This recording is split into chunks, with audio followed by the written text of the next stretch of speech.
Okay, the time is now 1:57 on April 9th. Welcome to the LA Unified School District Board of Education regular 1 p.m. meeting. I will take roll. Dr. McKenna, absent. Dr. Rivas. Present. Mr. Schmerelson. Mr. Melvoin. Here. Ms. Gomez. Here. Ms. Ortiz-Franklin. Present. Board President Goldberg. Here. And Student Member Ramirez. Here. Outstanding.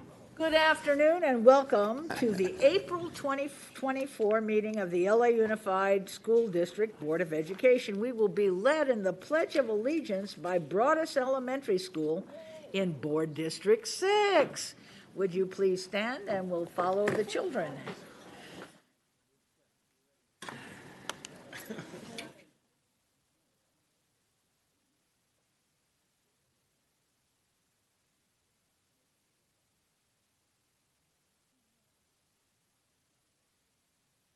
Can we do the volume and then start this over? United States of America, and to the republic which stands one nation under God, indivisible, with liberty and justice for all.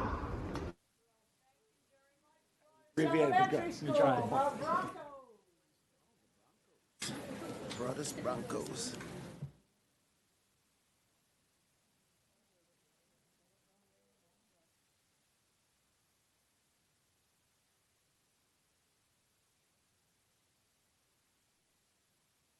Well, good afternoon.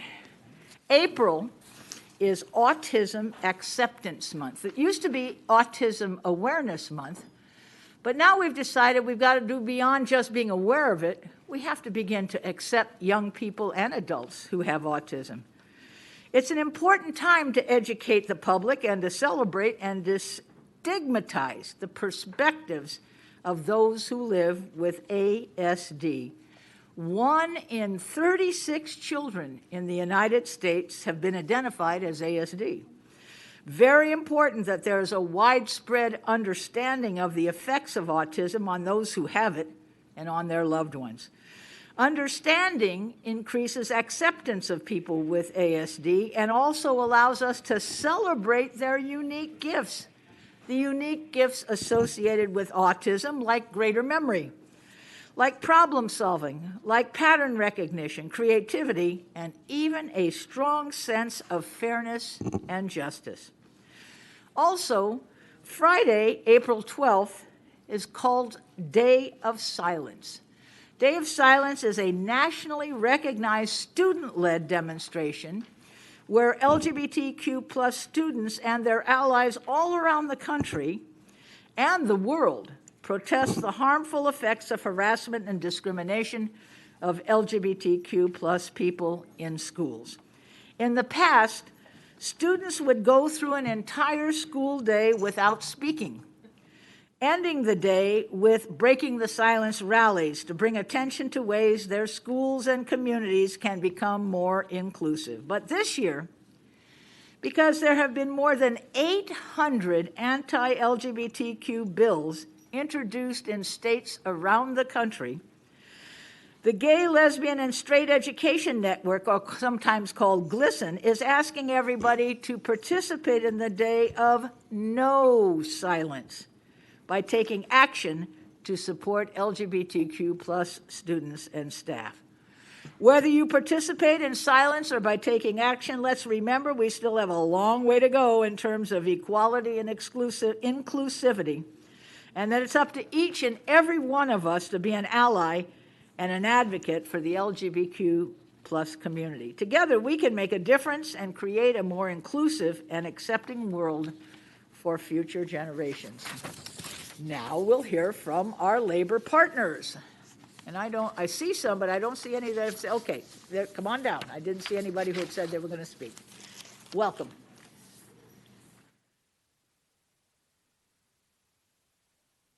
Good afternoon. Wait a minute, the microphone's not really loud enough. Try it again. Good. Cynthia Matthews. I serve on the board of directors for UTLA, representing South Area. I've been a teacher for 21 years, and I'm currently a salary teacher advisor, which is a dual position for UTLA and LAUSD. So this April, we mark the first year anniversary of one of the strongest displays of organized labor solidarity in Los Angeles for the benefit of public schools. Today, on behalf of 36,000 UTLA educators, we have a few points for consideration for the school board and the superintendent. Regarding agenda item 15, we urge this board to include UTLA's Adult Education Committee as an invitee to the secondary CTA Stakeholder Advocacy Committee. Please contact Committee Chair Matthew Cogan at mcogan@utla.net. Regarding the school board's consideration to amend and increase Teach for America's contract by $350,000 for a total of $1,350,000, we ask there be details provided about the deliverables and progress of the TFA contract spanning from 7/1/21 to 6/30/25. There may be such reports already available that are or simply need to be updated. Please consider sharing the information with UTLA and the public before the dollar amount is increased and the contract is extended by 1 year to 2026, as delineated in agenda item number 3, attachment B, item P.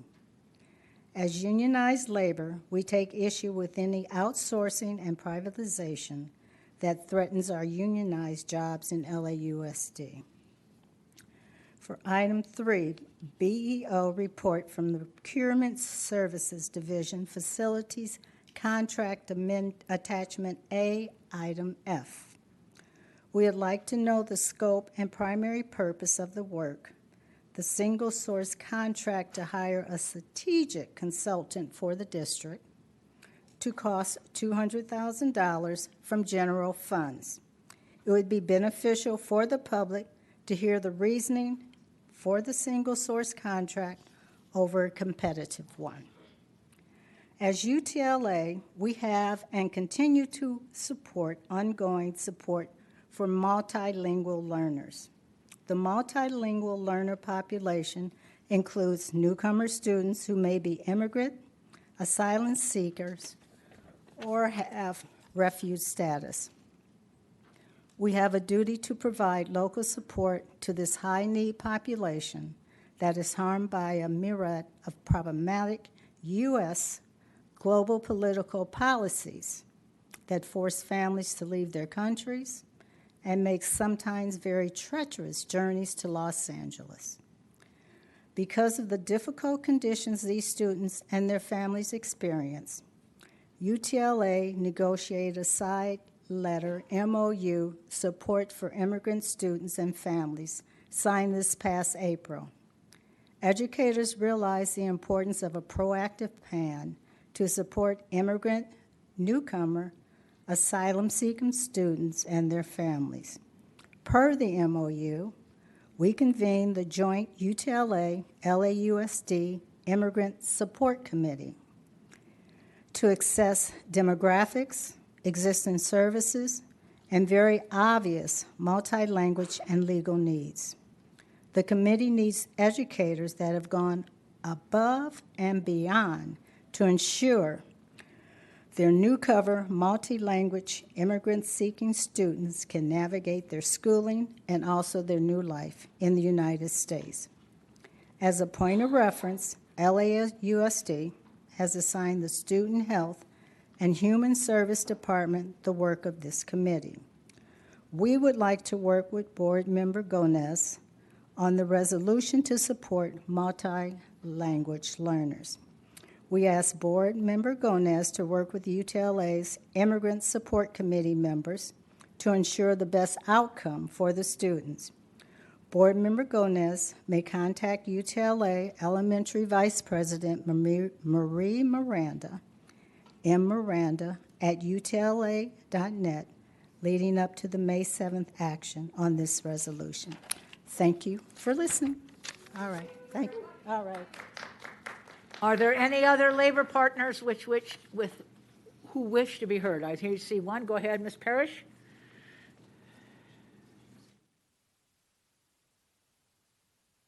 Well, I know you've missed me. Good afternoon, board members, superintendent, and all of you watching at home. I know there's several people who are watching online and dictating very good notes to everyone. I have several things, so sit back for just a moment and let me get through it because it's been a while since we've been here. First of all, it's National Unicorn Day. All right, so spread the glitter. Let me get a little bit out of my teeth here. Yeah, I know. Also, it is, okay, so we'll get down to the first things first. I want to just tell you that we are still offering to help with Mr. Placencia getting those volunteer forms out. We did offer a solution. He's been offering, working with really not enough people in his offices. I know that at one point we had over 8,000 volunteer forms that were backlogged. We still have a lot of people. People are really angry. We want to help. We've offered a solution. We offered a solution of helping bring back some of our retirees. Whatever you need, we are there to help. CSEA wants to help make this so we can make LAUSD look good and our people look good because it makes it look like they're not doing the job. So please, let us be there to help you look good on this particular thing because when it comes fall, you're going to have more applications. We need to catch up and do it quick because we don't have enough volunteers to go out on these bus trips, right? So please let us step up to the table with you and get those that backlog taken care of.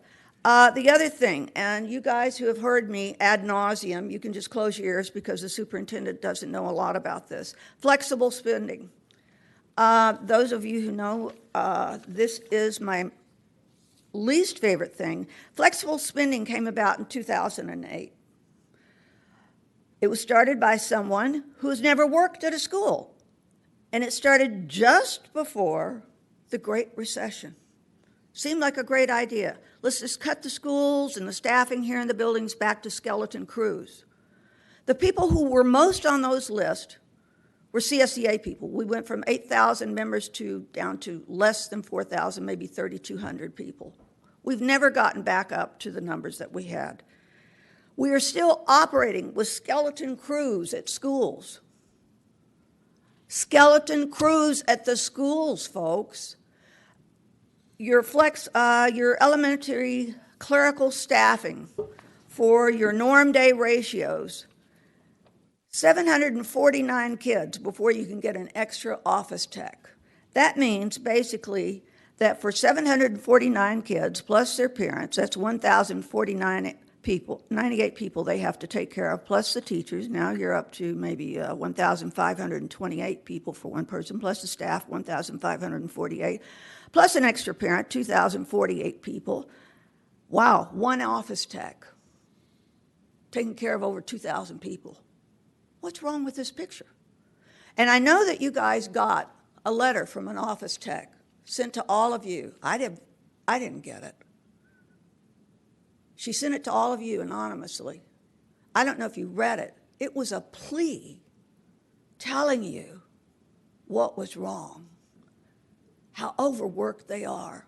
Now, I know that maybe you're taught, or the people in back are taught at school, ignore the emotional part. Maybe you should take that piece of advice and toss it. Maybe you need to be listening. I find it appalling. The other, of course, people that are on that list are library aides. Now, people really are having fun with that in their budgets. They're really having fun. They're being cut. 3 hours. And did you know that this week, not only is today Unicorn Day, this week is Elementary School Library Week. Wow! And it's School Library Month. And we're cutting library aides at the school while you're pushing literature. Read, read, read. And we're having a reading contest. And what are we doing? We're cutting library aides. where they begin learning to read. And you just spent $25 million putting new books in. Sora is not enough. AI is not enough. Yet this is what we're doing. What's wrong with this picture? Something's wrong here. We also have Classified School Employee Week. Classified School Employee Week. For all my brothers and sisters and all the other classified unions, the theme this month is We Empower Generations of People. And I just want to read you something.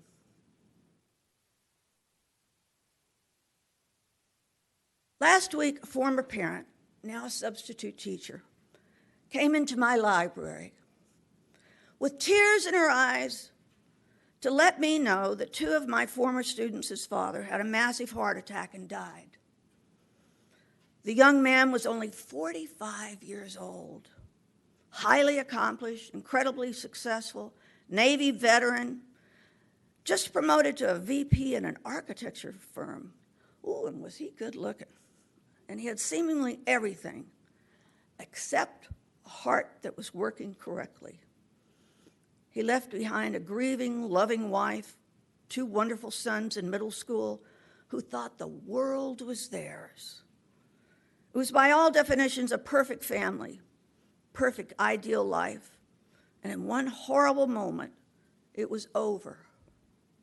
Over. The former parent wanted me to know about the funeral service and reception.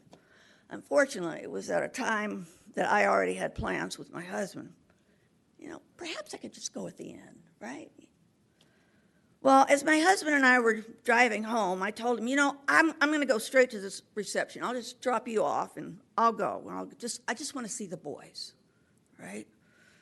I wanted him to know that even though they were no longer my students, I wanted him to know that I cared, that I'd been thinking of him.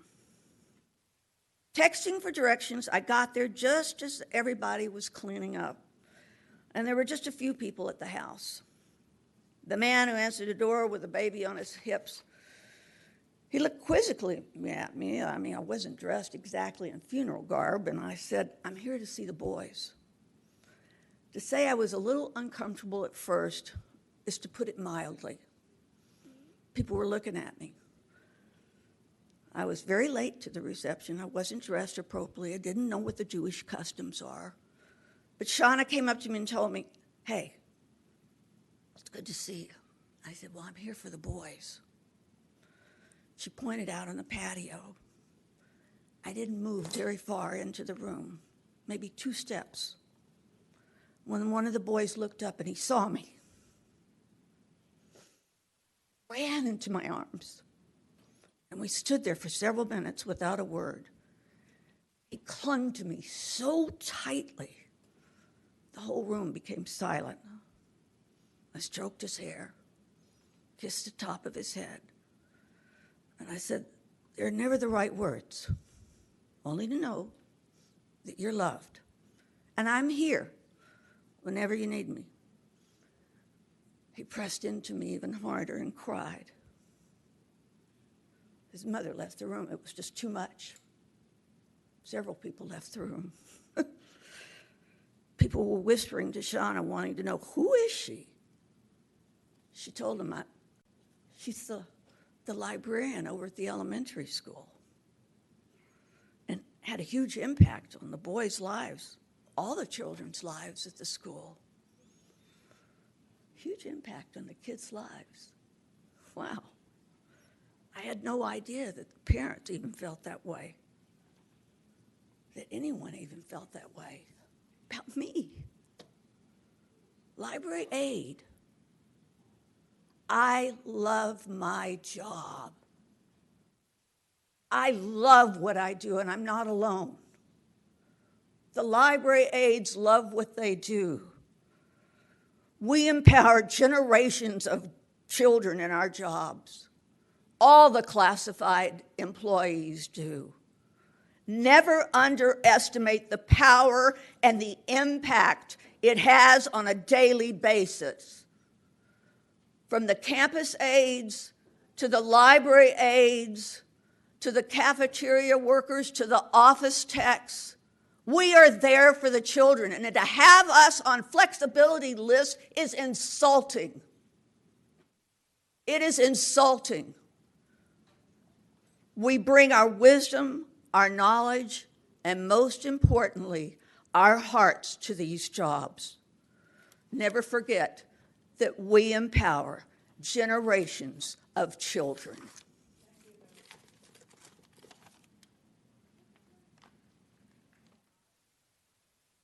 I don't see any other labor partners seeking to speak, so we will go to committee reports. We had on March 14th a charter committee. Chair is Dr. Rivas. Yes, Charter School Committee report. The Charter Schools Committee met on Thursday, March 14th. The topics we discussed were an update on regarding current Proposition 39 cycle and an overview of the charter school renewal process.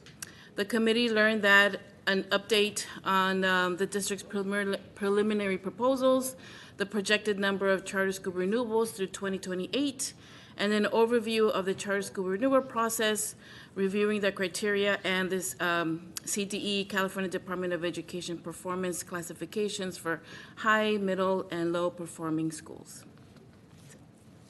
Thank you very much. We will next hear from the Curriculum Committee, chaired by myself. We met on March 14th, and the topic discussed was centering community schools around teaching and learning, a special presentation by the Anaheim Union High School District. What we learned was that the Anaheim Union High School District team was led by Carlos Hernandez, Director of Community Schools, Family and Community Education, and Diana Fujimoto, Director of Professional Development.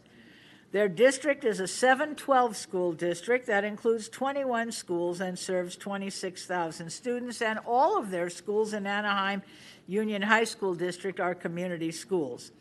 They follow a career preparedness systems framework that focuses on developing youth voice and purpose, technical skills, and 21st century skills. What makes learning different in Anaheim Union High School District is their robust and meaningful instructional program, culturally relevant instruction, project-based learning, and civic engagement, which are all prioritized. Traditional testing is limited to major state testing, and students instead are involved in performance task assessments. No interim assessments are administered. We heard from students whose soapbox talk was about her experience as a person who stutters. Good schools make their community issues the curriculum, they said. That's an assertion and a basis, asset-based approach to community and student. The school benefits from artificial intelligence, supporting a feature called Scrappy the Dog, which students can ask questions and get help from by simply signing on. Our next steps is that we are going to try to figure out what we can apply from the Anaheim Union High School District model to our own community schools. Can we do that? We want to explore more how we can teach culturally relevant pedagogy when focused on the tests. Can we do that, or is it better not to do that? How can we learn to do away with interim assessments, and should we? Investigate a program to pilot different ways of teaching and assessing learning. It was a very interesting meeting. Our next Curriculum and Instruction Committee meeting is Thursday, May the 23rd at 4 p.m. Our topic will be to continue to explore community schools, looking at what's happening inside of LAUSD. Our meetings are open to the public, and folks can either join us live in the boardroom or watch the meeting on the district's website. We invite you to join us for our next meeting. Community of the Whole, led by Scott Schmerlson. Your report, please. Thank you. Thank you. And before I give my Committee of the Whole summary, I want to remind everyone that our final Special Ed Committee meeting will be on Wednesday, May the 1st at 5 o'clock. That's the last Special Ed Committee. Now, Community of the Whole. We had our Community of the Whole meeting on Tuesday, March 19th, 2024, and we had 3 presentations that day. The first was about America's Healthiest Schools Awards and how 9 LAUSD schools were recognized for their achievement in student well-being physically, emotionally, and mentally. And I strongly encourage any LAUSD school that wishes to apply for the next available award. Our second presentation was on the permitting and licensing of district facilities. The insurance requirements and prices can be found online if any organization is interested in renting our facilities.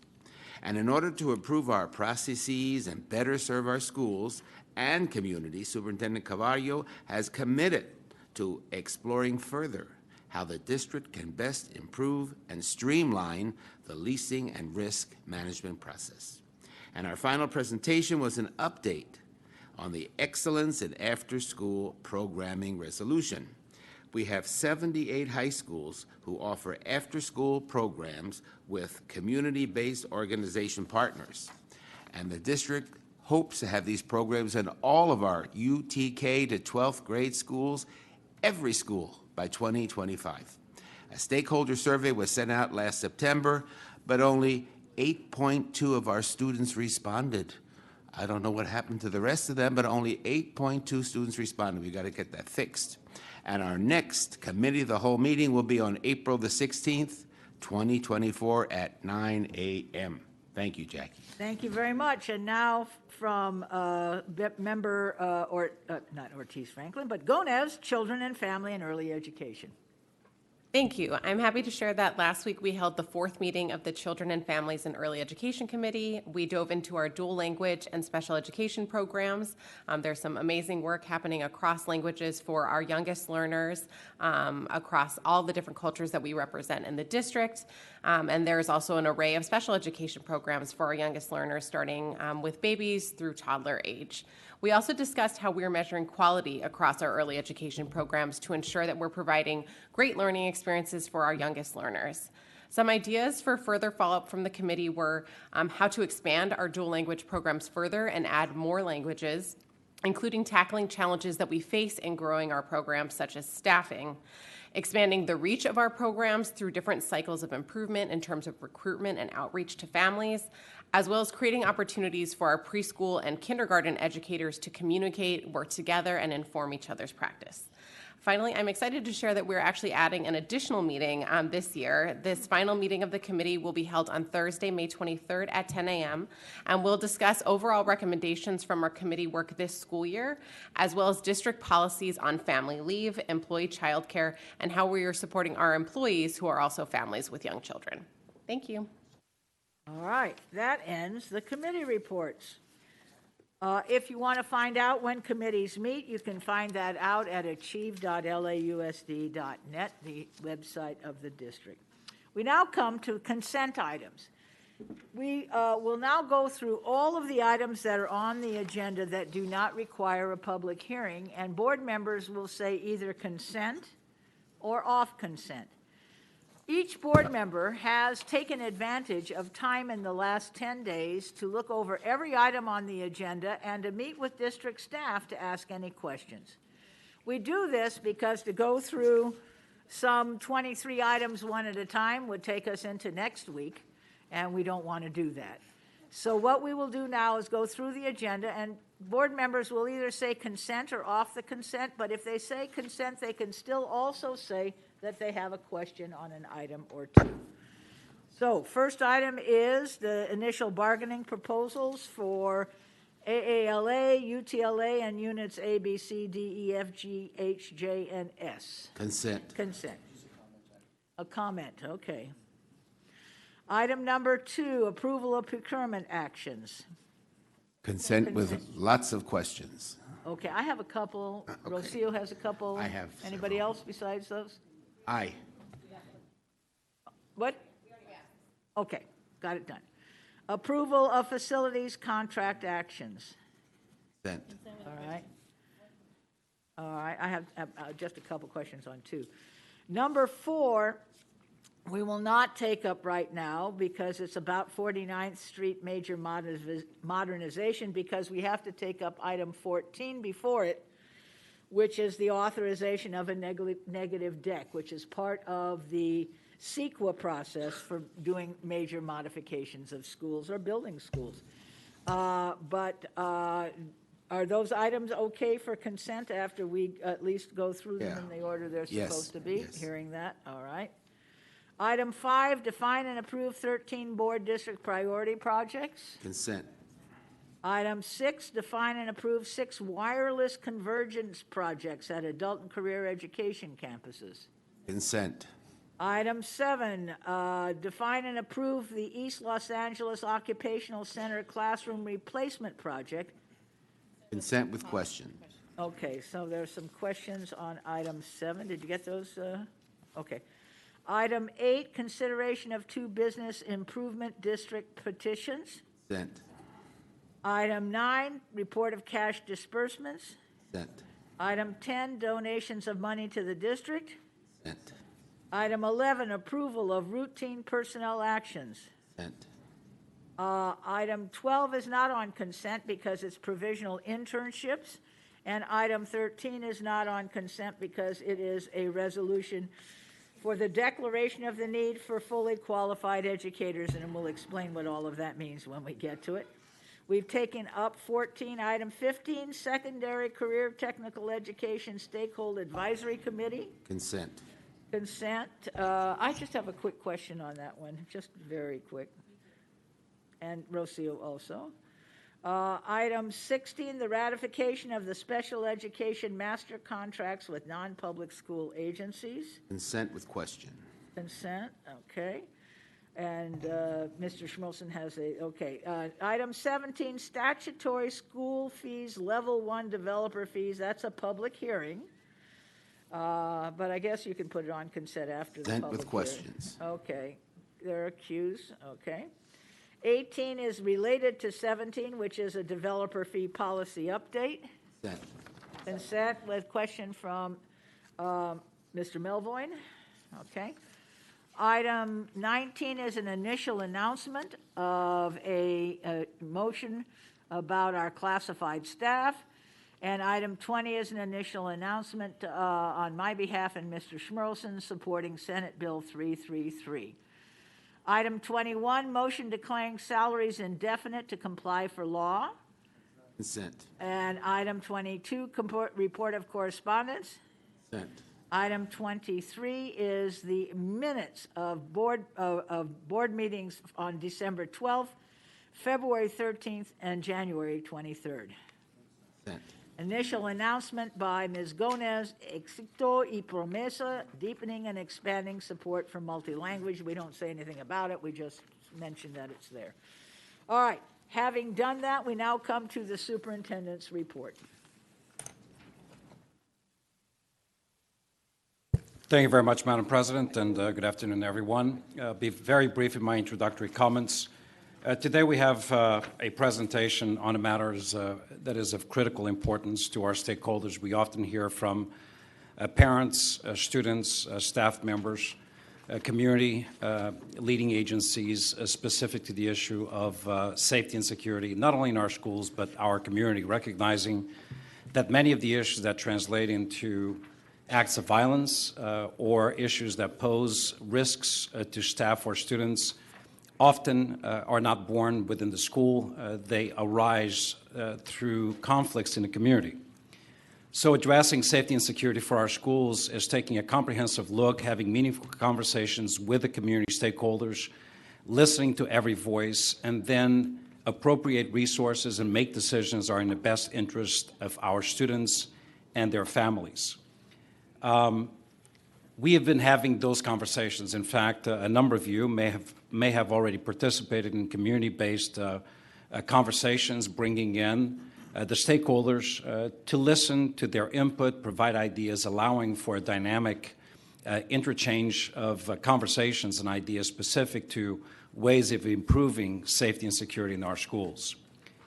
As part of this work, obviously, we understand and have concluded that providing safe and secure environments requires a multi-pronged approach, which includes, but is not limited to, establishing and updating policies as needed, You will hear some of those recommended updates to policy today. Establishing partnerships and engaging in meaningful and respectful community building. Obviously, the point of education and educational institution to promote safety in our schools cannot be ignored. Notification and communication system improvements and enhancements, physical improvements at schools, ensuring that penetrating into our school buildings is not as easy as some have detected to be. Providing safe routes to schools for students and ensuring safe passage as students walk to school. And of course, providing the appropriate mental health supports in addition to law enforcement entities and the work they provide. Today's presentation focuses on a number of elements, including school police, but also a number of policy recommendations that are at this point necessary to align best practices with policy in light of some incidents that have transpired over the past couple of years. I assure you that this is not an all one and done conversation. This is a dynamic process that will continue, not only with additional community-based conversations, but also through the good work of advocacy entities that regularly collaborate with the school system.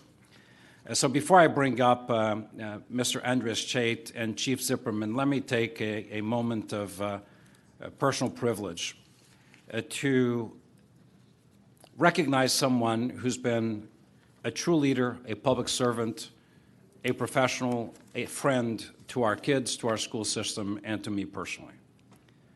This is someone who ran the Los Angeles School Police Department for nearly a decade before retiring in 2019.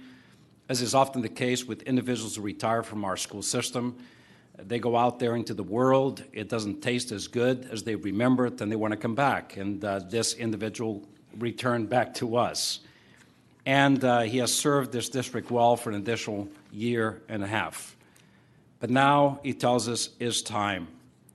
Because in addition to having served Los Angeles Unified for 11 and a half years, prior to that he served LAPD for 31 years. He wants to spend more time with his 7 grandkids. He wants to travel the country in his RV with his wife. He wants to enjoy a good life. So it is with a degree of sorrow, but also with the best wishes that he deserves on this 3rd stage of his life, that we say thank you for a job well done. Many blessings, our dear Chief, Stephen Zipperman.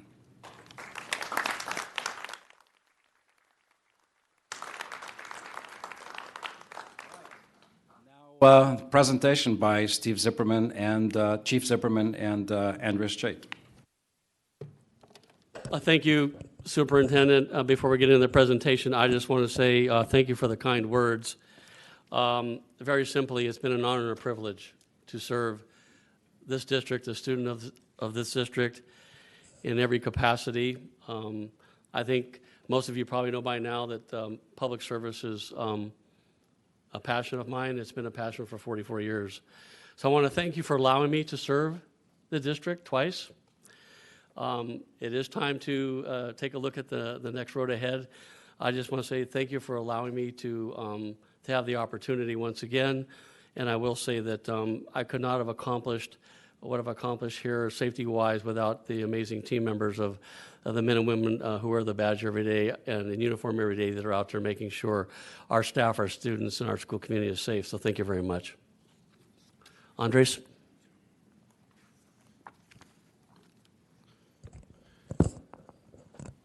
Thank you, Chief. And if you'll afford me a much smaller amount of privilege than you have, sir, I do want to thank Chief Zipperman for his partnership over the years. It's been a pleasure to work with him in a number of different capacities, and I know he will be sincerely missed by many.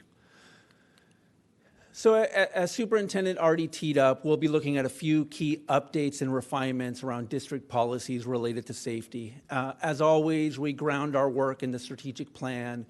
This lives squarely under Pillar 2A, creating welcoming learning environments. We know that our students learn best when they feel safe and welcomed at a school. And again, I want to affirm once again, safety, depending on who you ask and how you ask the question, safety means a number of different things. To some folks, it can mean simply understanding points of access to a school, how to get in, how to get out, how we maintain fence lines. But it's obviously so much more than that. It has to do with a student feeling safe within a classroom, feeling like the adults on that campus acknowledge and affirm them. I will say, on a very personal level, my children are district students, and every single morning when I drop them off, they are greeted by name by staff at the school. And that immediately makes me feel that they are in a safe environment. So again, around school safety, and much of this language is taken directly from either the strategic plan or the blueprint for safety that we also reference. Again, it's our commitment, it's our charge to provide that safe learning and working environment, obviously not only to our students, but also to our employees, our visitors, our parents, anyone who's on our campus or in our school communities. This is aligned to the ESS blueprint for safety. That in turn dovetails with the strategic plan, not only in terms of intent, but also in terms of calendar. Both documents lead us towards 2026. And again, of course, the Division of School Operations and the LA School Police are two critical, of course, not the only, certainly, but two critical components, two critical offices in leading this work. And of course, that tasks us with constantly reviewing and refining our policies. Okay. And again, this is a visual that I think many folks have already seen by now. It's the Every School Safe blueprint in a visual representation. Specific to our presentation today, for the most part, we'll be looking at campus and environmental safety and really the dedicated personnel that is tasked with that.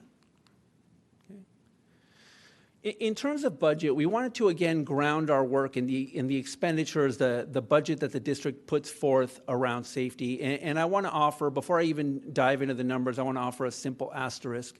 Every single person on a school campus is tasked with the safety and well-being of our children. All of us as teachers, as campus aides, teaching assistants, cafeteria managers, we all have that level of responsibility. What we're calling out here are specific staff, and again, only staff in this case. We're not looking at other resources such as cameras, improvements to plants, and so on, that are specifically tasked with safety. So you'll see a gamut of folks here, both those that are school site based, and of course those that work at regions or at the district level. So just as a few very quick examples, we know that our schools rely on campus aides and supervision aides to assist with supervision while our students are on campus. Our systems of support advisors, our SOSAs, work at the region level but provide direct support to schools. I do want to call out before I get the anticipated question. When you look at that number and you say, oh my goodness, there's only 2 restorative justice teacher advisors for the entire district.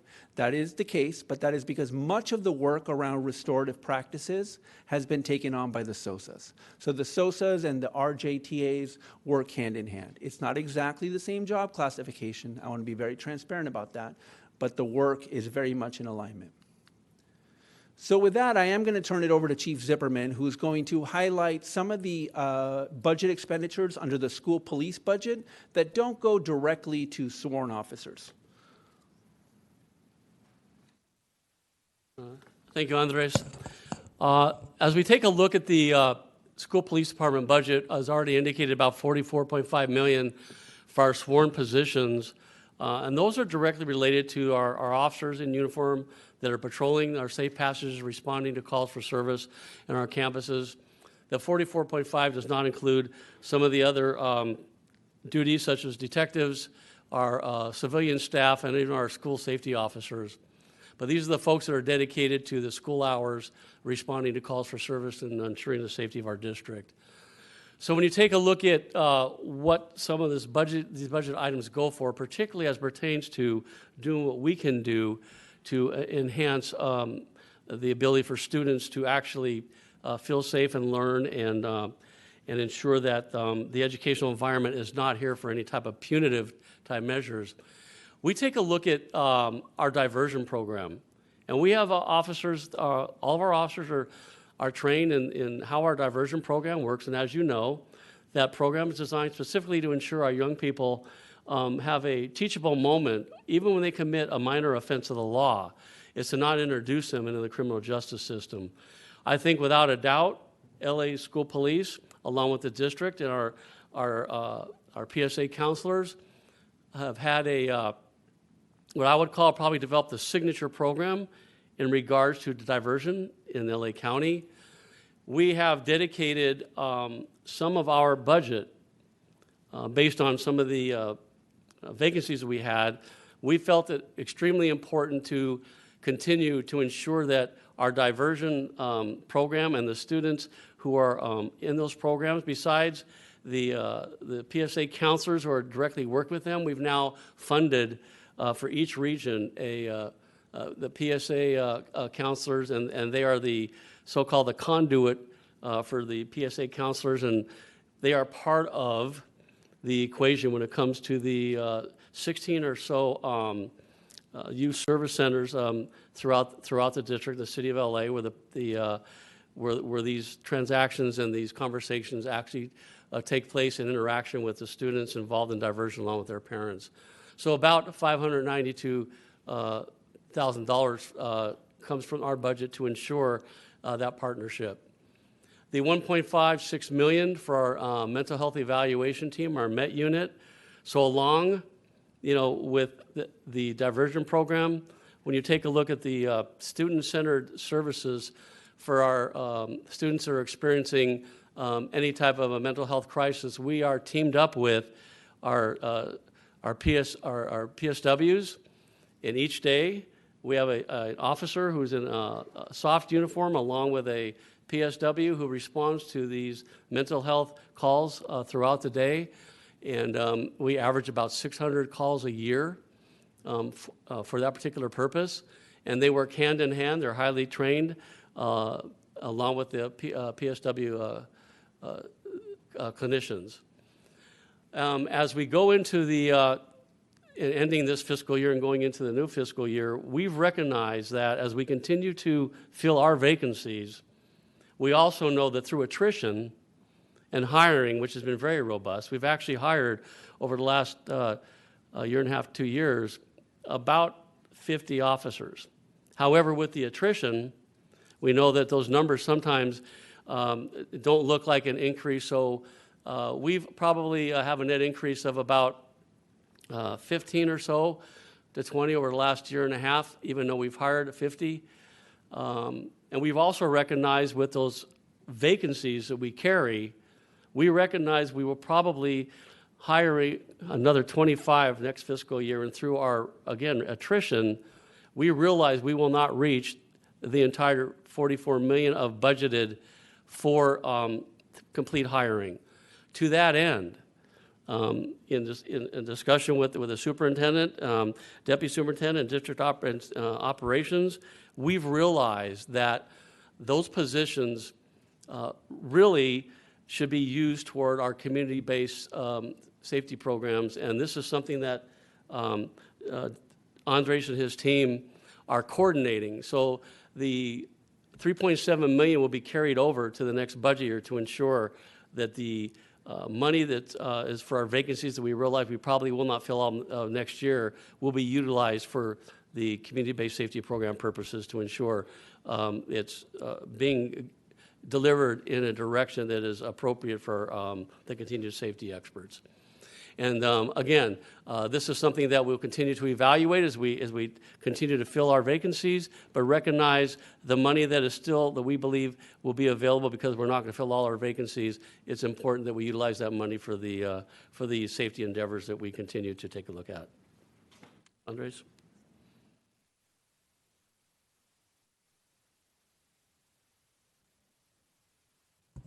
As we know, since early 2021, in terms of our school police officers and their role in our system, we moved to a community-based model where our officers do not report directly on site, what we used to term resident officers at high schools, some middle schools, although mostly middle schools were school safety officers.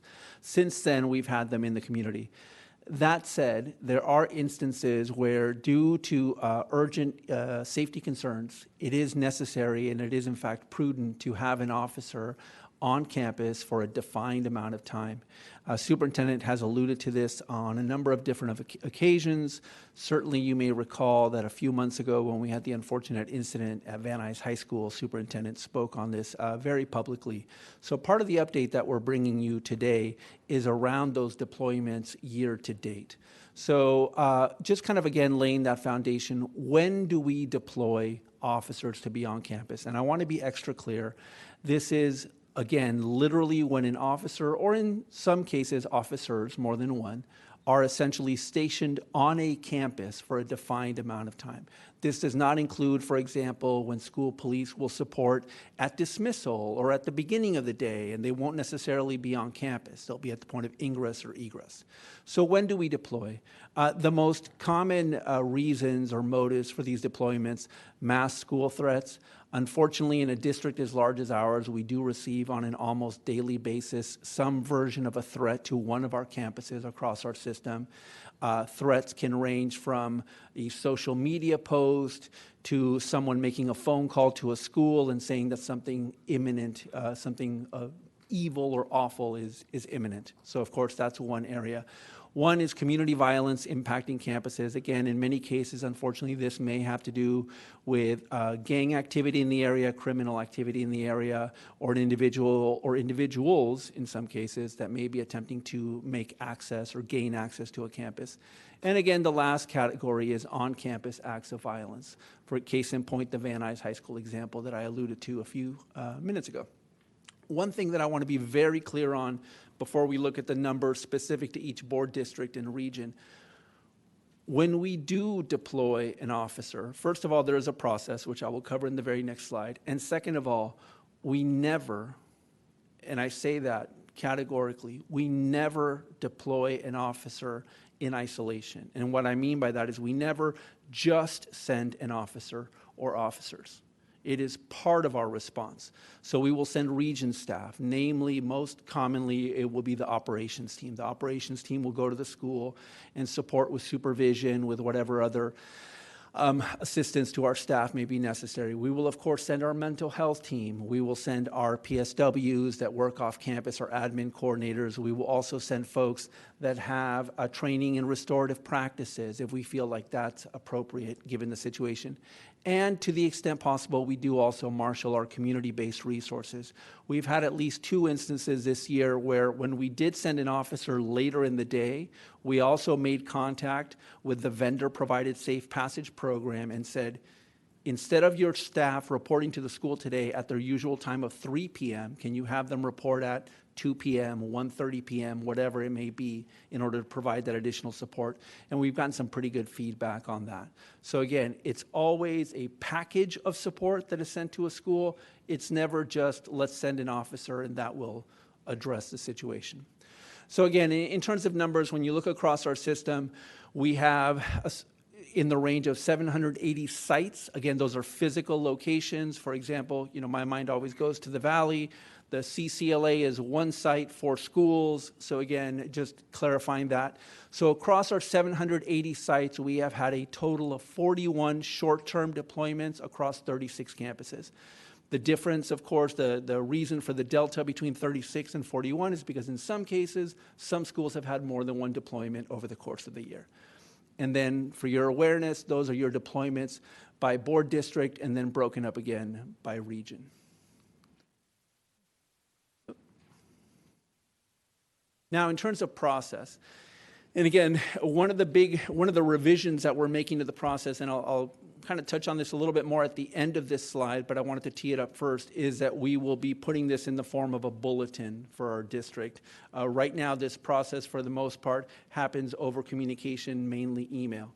So what happens? In the overwhelming majority of cases, it will be the school principal, the school leader, who will reach out to the region ops team and say, Administrator of Operations, I've become aware of a threat to my school, or I've heard chatter from my students that there's a thought that there may be some kind of an intergroup conflict at lunch today, so on. They share whatever information they are aware of with their AO. The AO does what you can think of as sort of the initial screening of that information. If they think that it is prudent to potentially deploy a school police officer, then they will send it my way. So one of the things that superintendent made very clear to us is that he wanted multiple layers of, for lack of a better term, civilian oversight over this process, educator oversight, folks that have been teachers, folks that have been principals, to look at this and say, is this an appropriate response to the situation? So I will look at the information that's presented to me, and then I will either forward it on to school police and say, you know what, I am supportive of this request, this does make sense to me, or I will say, you know what, I hear your concerns, I validate your concerns, but let's think about a different way, a different approach that we can take to address those concerns. I'll cite one example. We had one school that reached out to us after the Van Nuys incident, another high school in the Valley, and they said, the principal said, we generally feel unsafe here because of what happened at Van Nuys. There wasn't anything specific that had happened on their campus, but there was just a feeling among some staff, which I can certainly understand, right? But sending a school police officer into that situation would not really address anything, right? Because there wasn't really anything to address from a law enforcement perspective. It was more about the well-being of staff, maybe some restorative practices and so on. So that's one instance where we did actually say, let's look at a different solution. So then if it goes through all of those processes of review, then school police will obviously look at their staffing levels, will look at the situation as described, and will make assessments in terms of deployment of officers. In the majority of cases, it's going to be an officer, maybe two. In rare instances, it's been 3, maybe 4, but those are, again, few and far between. The deployment, the initial deployment, is never approved for more than a week. We can reassess at the end of that week, and we can say, you know what, for whatever reason, there's maybe a need here to maintain an officer for a couple of more days. We can also do the reverse. We've gotten to day 3 of a week-long approval and said, you know what, things on campus now are much calmer, or maybe we had a chance to investigate the threat and we found out that it was baseless. We often get threats from completely out of the area. So it's probably not something that's actually going to impact our campus. So we're constantly looking at each deployment. And then, like I said, what we'll be doing in short order is publishing a bulletin around this process. The only really new ask of this process will be, again, for our school administrators when they submit the request or within 3 days of submitting the request, because, again, we never want to hold up this support because we're requesting documentation. We will ask folks within 3 days to submit the supporting documentation for their request. It helps us with record keeping, it helps us with looking for trends across the district, what are we seeing, and so on. And I believe with that, I'm turning it back over to Chief.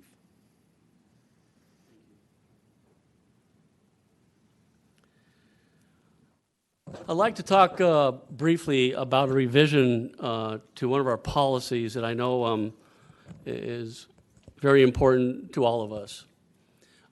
Back in 2020, when we had a change in the model of how we provide safety and went to an off-campus deployment, with that came a look at the issue of the use of our oleoresin capsicum, which is OC spray.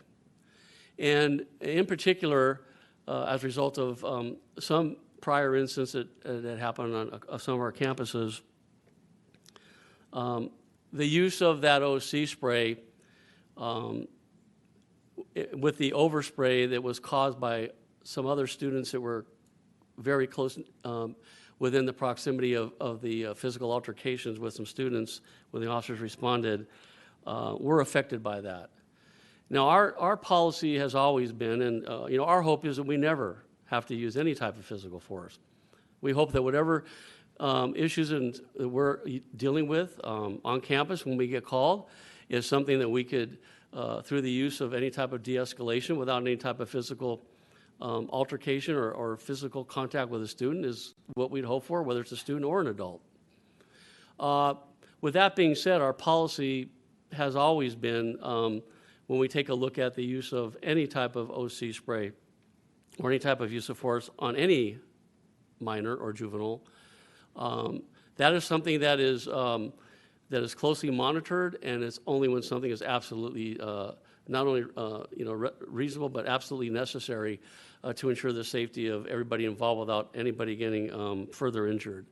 But that being said, when the policy was revised in 2020-21, we revised it to state that we would not use OC spray involving any persons who reasonably appear to be a K-12 student or a minor.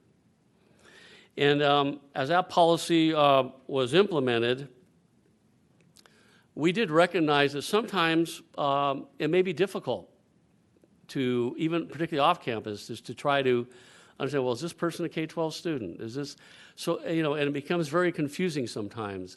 And so in taking a look at that policy, we recognize that, quite frankly, it really should not matter if it's a student, K-12 student, or a juvenile who's on or off campus. Our policy should be that we should avoid using OC spray on any juvenile at any time for any reason, for the most part. It's something that it doesn't matter if they're a K-12 student in our district, or it's a Saturday or Sunday, or any day of the week or hour of the day. It's something that should be highly considered, as we do not utilize that particular use of force continuum. That being said, we are evaluating the revised guidelines to be able to codify, as we continue on our conversations with many of our inside and external internal partners, including community members, that we actually revised that policy to read that we would not use it against persons who reasonably appear to be a juvenile on or off any campus, or any juvenile at all. There is, however, I think we'll have to recognize there are circumstances, and they don't come about often, but when they do, we would hope that there would be some type of an exception clause when there are no other alternatives, when a situation develops where there's physical violence and we need to put an end to that violence that's in progress, where there's likelihood that it could result in serious bodily injury to any person or officer or the preservation of life, and the force options or other intervention alternatives are not objectively reasonable or available at the time. So I think what's important here is to understand that there may be times when a situation dictates a juvenile, particularly a larger stature male individual, that perhaps two or three of them, or maybe one or two, they're involved in an altercation or possibly involved with 2-on-1, and we have the staff that cannot break up the fight. An officer is called, and the situation dictates that they are unable to break it apart by either verbalization or other type of de-escalation. And if we don't take some type of action quickly, somebody is going to have some serious bodily injury, or even more seriously, something that can develop into a concussion or brain damage. And this happens, it's not the first time we've seen an activity where a student is on the ground, is being kicked by more than one individual, two larger students, and they're being kicked with a shod foot in the head, and they've gone unconscious. Now, we believe there are circumstances under which, at a certain point in time, to prevent this from happening, that the use of OC spray may be the least intrusive and less physical alternative that's available. We do not have tasers, and we won't have tasers.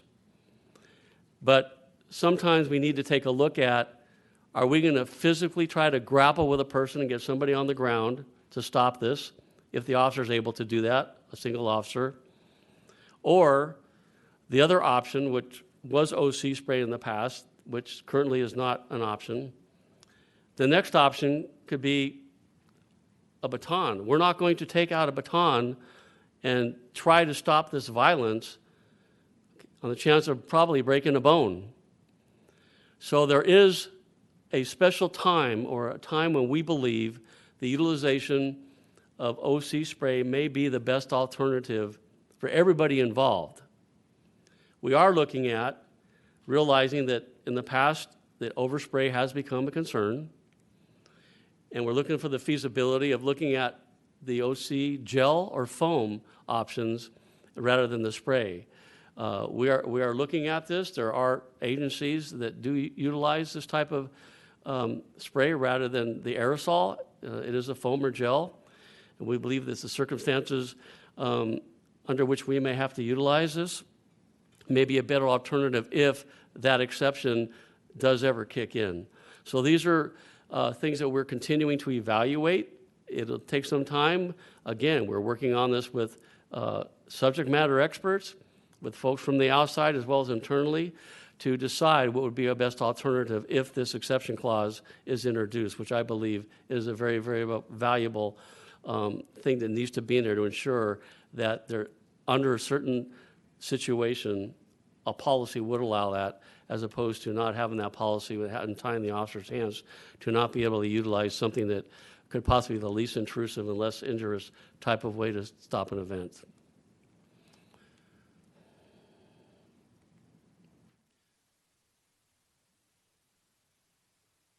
Okay, what happened here? There we go. All right, I would like to talk a couple minutes about some of the other reform measures and some of the other programs that we have in place, which we have over 20. And some of these we've had for a long time. We take a look at what we've done reform-wise and best practices-wise, particularly as a school police department. And some of the bullet points up here, I'm not going to address all of them, obviously, but we take a look at what our officers are currently exposed to as far as training, continued self-development, taking a look at constitutional policing, professional policing, principal policing, taking a look at our implicit bias, taking a look at how we are able to utilize training involving verbalization and de-escalation strategies. These are things that are ongoing and we continue to be involved in so that we are able to do our job in a way that is not going to be intrusive on anybody's civil rights or violating anything that would have to do with what's perceived as something that's unconstitutional. We take a look at things such as duty to intercede, and that is a huge, huge issue in the past. I'm not suggesting from our department, but in the nation, we have all seen some unfortunate incidents where during a use of force situation, other officers present either did not have the common sense to stop something that they knew was excessive, or to stop the officer from being involved in something that would obviously present injury to somebody when it did not dictate any type of a force that should have gone to that, to that extent. We have a duty to intercede. It's not only policy, it's now law. And we have every one of our officers who are trained in that. They understand their duties and responsibilities. Anytime they see a situation that involves a use of force, okay, that even appears to be excessive or maybe unnecessary, they have a duty and responsibility to stop that behavior, and they have a duty and responsibility to ensure it's reported to a supervisor for the proper investigation. Some of the other things that we're doing program-wise, we're talking about de-escalation, which could be verbal de-escalation strategies and techniques. And we've also entered into a program with, it's called the Gracie de-escalation training. And this is more what we call sort of a leverage-based type of utilization where it is hands-on, but it's based on the type of methods that the Gracie Institute teaches. And it's utilized for, again, it's all about control holds and being able to use leverage as opposed to actual physical force striking or any type of kicks and punches and that type of. It's more of a very refined, post-certified through the state of California. This particular training through the jiu-jitsu type of martial arts. I'd also like to talk a little bit about, again, we talked about our MET unit, something that we continue to have as a district level support. Our Los Angeles Schools Anonymous reporting, as you know, was kicked off over a year ago. Since then, we've had over 8,000 downloads on this particular device. We've had an intake of just under 1,000 that have actually come to fruition as far as that type of an anonymous reporting being sent to the proper division within LAUSD. Of those about 900 intakes that the Watch Commander's Office has actually received, LA School Police has actually handled only about 10% of those based on the type of a anonymous report of some type of a criminal activity. And certainly I would like to emphasize a little bit about some of the student level supports with Walking the Beat. This is a program that we entered into a few years ago with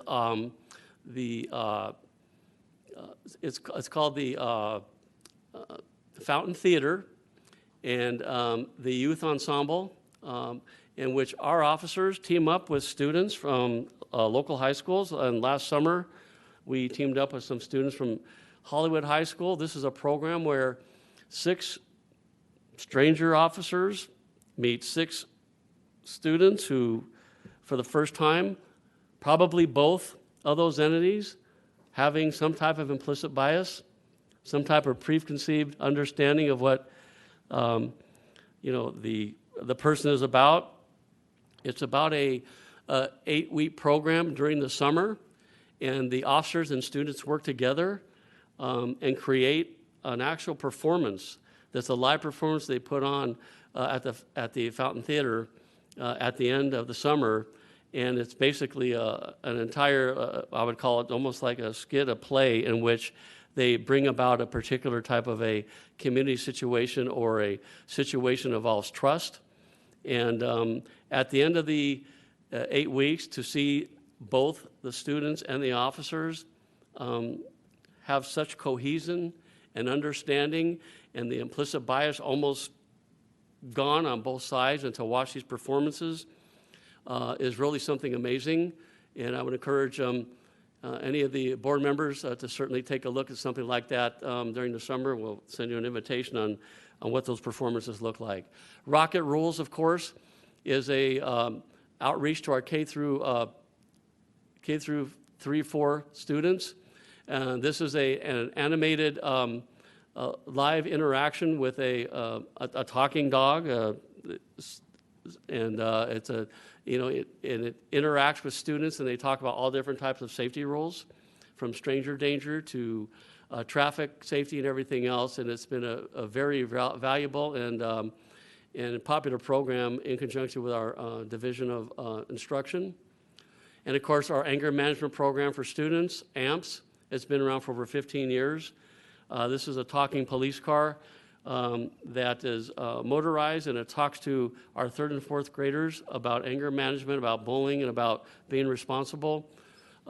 This year alone, we've in 60 presentations of our elementary schools and presented over 8,000 students, and we continue to get requests over and over again to have the officers come back the next year to talk about the same type of stuff to the kids who are matriculating into those grades. So these are the type of programs that we still offer, continue to do to interact and provide students with the safety and what we call student level supports. That concludes my portion.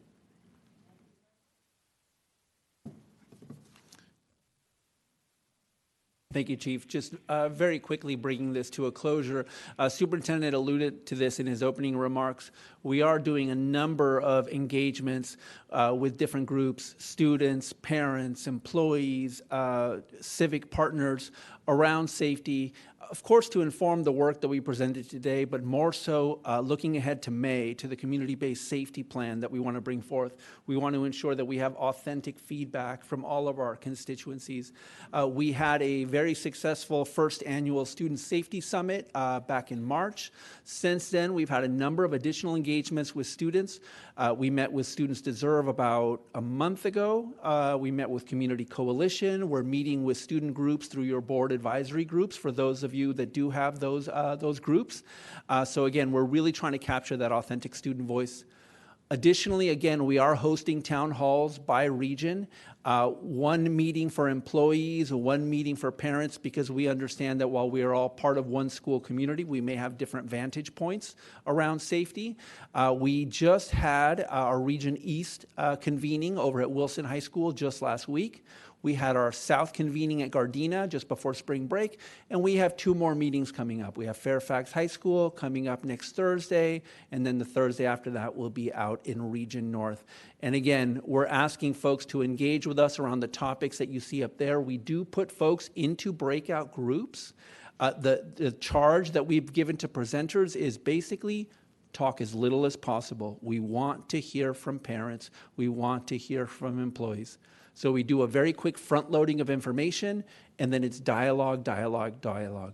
Then we bring folks back to sort of a general session where, again, either myself or at the Region East convening superintendent was with us. We will address community concerns and provide additional feedback.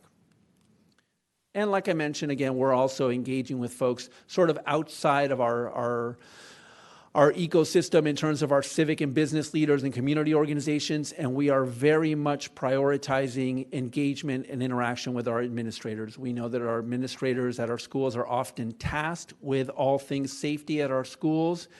So again, we'll be meeting with the different organizations, elementary principal organization, middle school, high school, and so on, to again capture that authentic feedback. With that, I thank you for your time, and of course, Chief and I are more than happy to answer any questions you may have.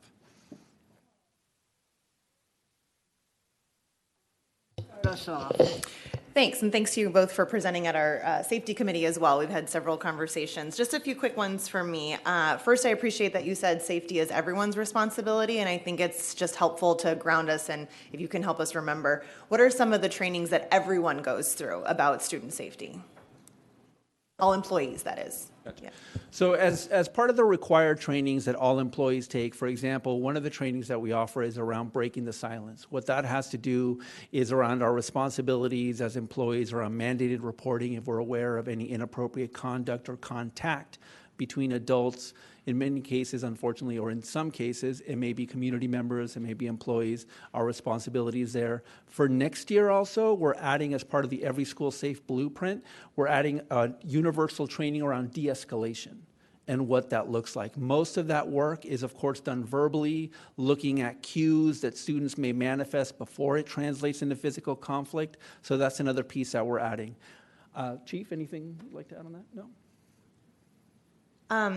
And then thinking about what you said on when we have a crisis, school police officers are one part of the team that responds. If there's one officer, you mentioned a few other positions, can you mention if it's one person or 2 people, or does it depend on the scale? Because I think we hear a lot of public comment from folks asking for more school police, but it's important to note that there are a lot of people who play a lot of different roles. And if it's one officer and one other operations person, or 2 officers and like 5 operations people, just to kind of get a sense of the team that responds when crises arise. It certainly does depend on the scale. In the majority of cases, the sworn officers are sort of the smallest component of the team that reports. Usually you'll have a larger presence from the region in terms of region operations, mental health. One of the pieces of feedback that we received actually at board meetings last year is that, and this came directly from students, is that they felt like on day one of a crisis, we were very clear about the resources that were available. PA announcements, please come to room so-and-so if you want to talk to somebody. But that once we got past day 1 and we moved into day 2, we weren't quite as obvious or evident about what we were doing. So part of what we've done is the officer may be there for a day, maybe 2. The other resources will remain for a longer period, and we're being really vocal about the fact that they're there. Helpful. If I could just add to that, and I know that Andres mentioned earlier, which there have been a couple times during the year when maybe there were 4 officers that had to respond to something. I want to be clear that that 4-officer equation is almost always, and maybe 2 officers are on campus, the other 2 are doing safe passages in and around the school. It's not where you have 4 officers present on the campus at one time. We're leveraging that with making sure that that the outside perimeter safe passages is monitored as well as what's happening inside. So I think that's important as well. And also, when an officer does respond to a campus, they are working daily and in communication daily, like you said, with the operations coordinator, principal, and the other of the district partners involved. And there is a plan. It's not just they're walking around aimlessly. They're there for a purpose, and that purpose is not to do with anything about trying to write citations or looking for things that are happening on the campus that are behavioral like that. It is specifically for student and staff safety. And don't go away, Chief, since you're there. The other question we get from public comment often is, if there was a student fight between, 2 individuals, what would the role of school police be? Because often folks will ask for police, and I think the incident where there's, several students involved, you would have these big teams respond. But if it's just a one-on-one student fight, which is probably the most common, is there a role for school police? Who else plays a role when it's a one-on-one student fight? And it depends on the situation. In most of these cases, our hope is, and I think through much of the training that has already been presented to the civilian side of the House with LAUSD, and those are either your campus climate coaches or other restorative justice coaches or other adults that are there monitoring the school. The hope is that type of a one-on-one situation can be resolved without police. However, there are times where maybe a situation would dictate that they're unable to do that. And our role is to help provide the safety for everybody to break. If the fight is still on when an officer arrives, the goal is to break that fight up. Now, in a situation like that, it's not going to be any different than if we weren't. In other words, our goal is not there to break up the fight and then say, you're both going to jail. The issue is there may be times when an individual demands an arrest, a private person's arrest, and that does happen. And under those circumstances, we will take a look at that, and we will recognize that sometimes it's best to go ahead and document something through an incident report and bring something like that to the district attorney to find out if that's something they even want to file with. But most often, it's going to end up being a diversion type of a situation where it actually gets referred to the diversion program that I talked about earlier. Hope that answers your question. Yeah, it does. And I think the reason I'm asking for you to share it here is because we often get folks asking for school police officers to respond to things that sometimes school police officers appropriately respond to, but other times there are many other staff members who could just as appropriately or differently respond to student incidents. So I think it's helpful to hear directly from you that it's a team effort, and it really is a case-by-case situation. There's not a one-size-fits-all for all of the various situations our kids go through. So that's correct.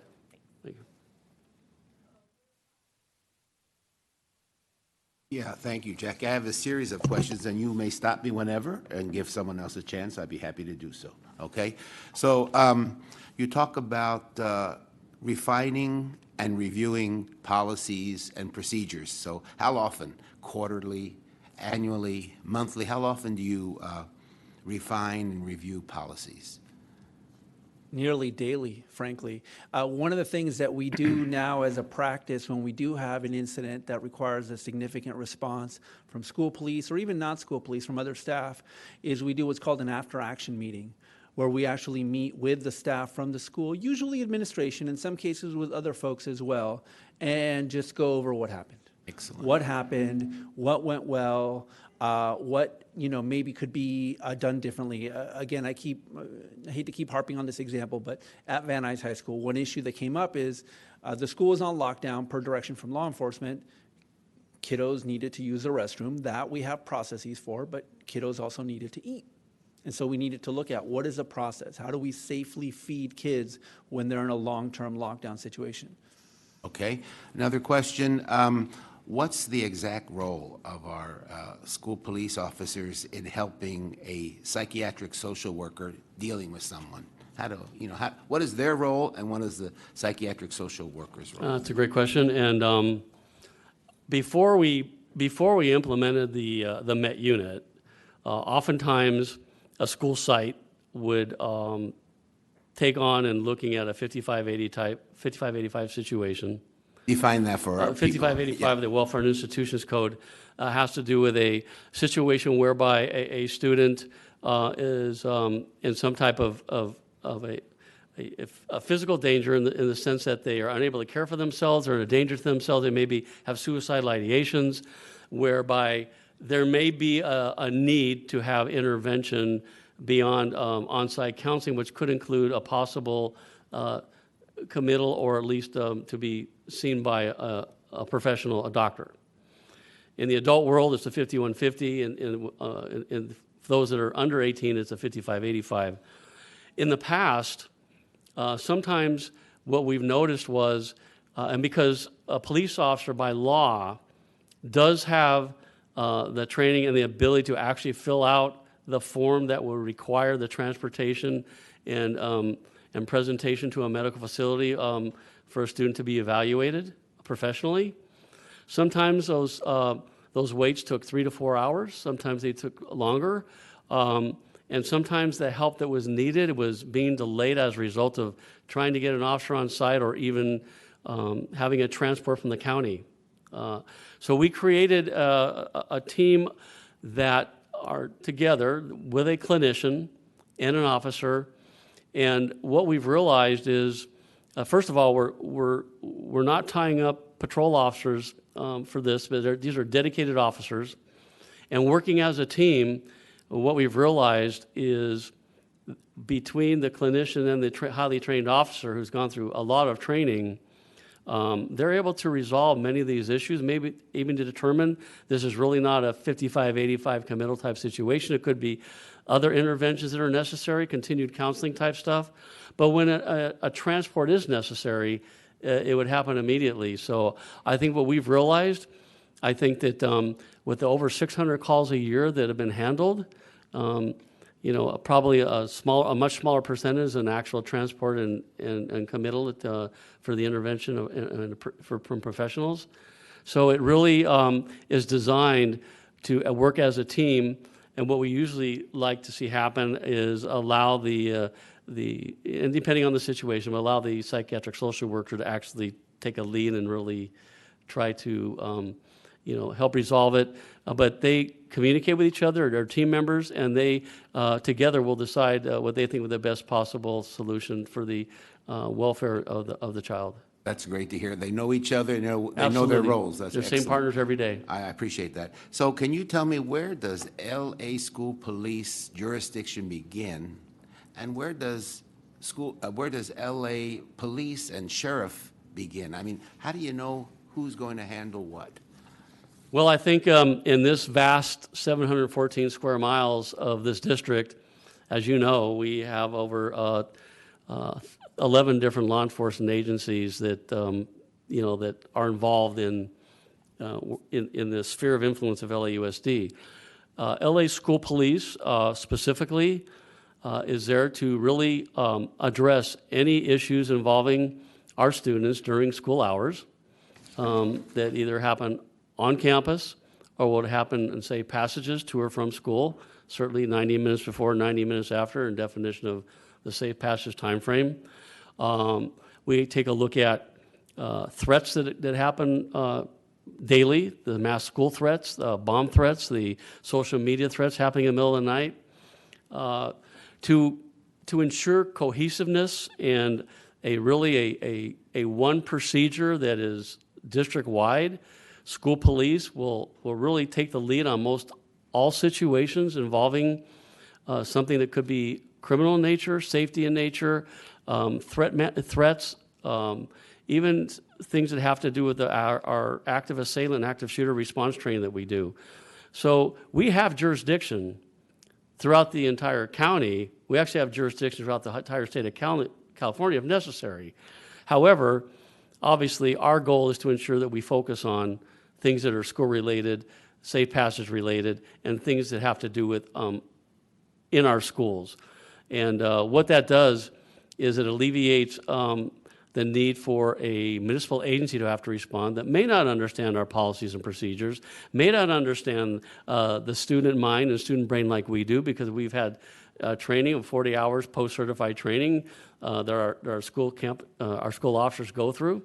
And so we believe we have certainly the tools necessary to do what we have to do when it comes to intervention with our students, diversion, teachable moments, and all of those type of situations. Now, certainly, if someone called 911 and they needed the police, they certainly would be able to call 911 and a municipal agency would respond. We would get notified as well.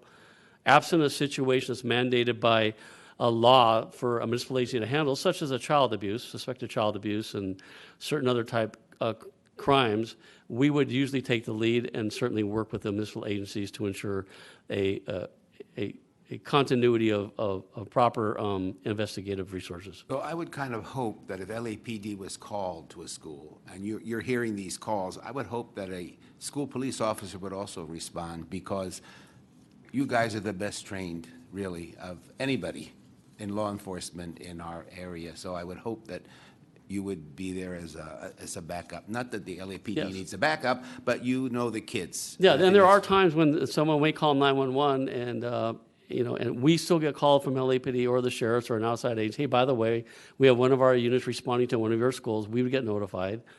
And in reverse, if we got a call that we feel was an immediate emergency situation involving some life-threatening situation, and we were, let's say, we're not more, 5, 6, 7 minutes out, we are going to call that agency to see if anybody was closer, because this is not a matter of pride, it's a matter of safety, and we work in partnerships all the time. Our goal is to ensure the safety of the students. After things get settled down and calmed down, then we will, usually take the lead or vice versa. Jackie, I have a few more, but I'll pause if anyone else wants to ask, and then I'll come back on. Okay. Sure. Thank you.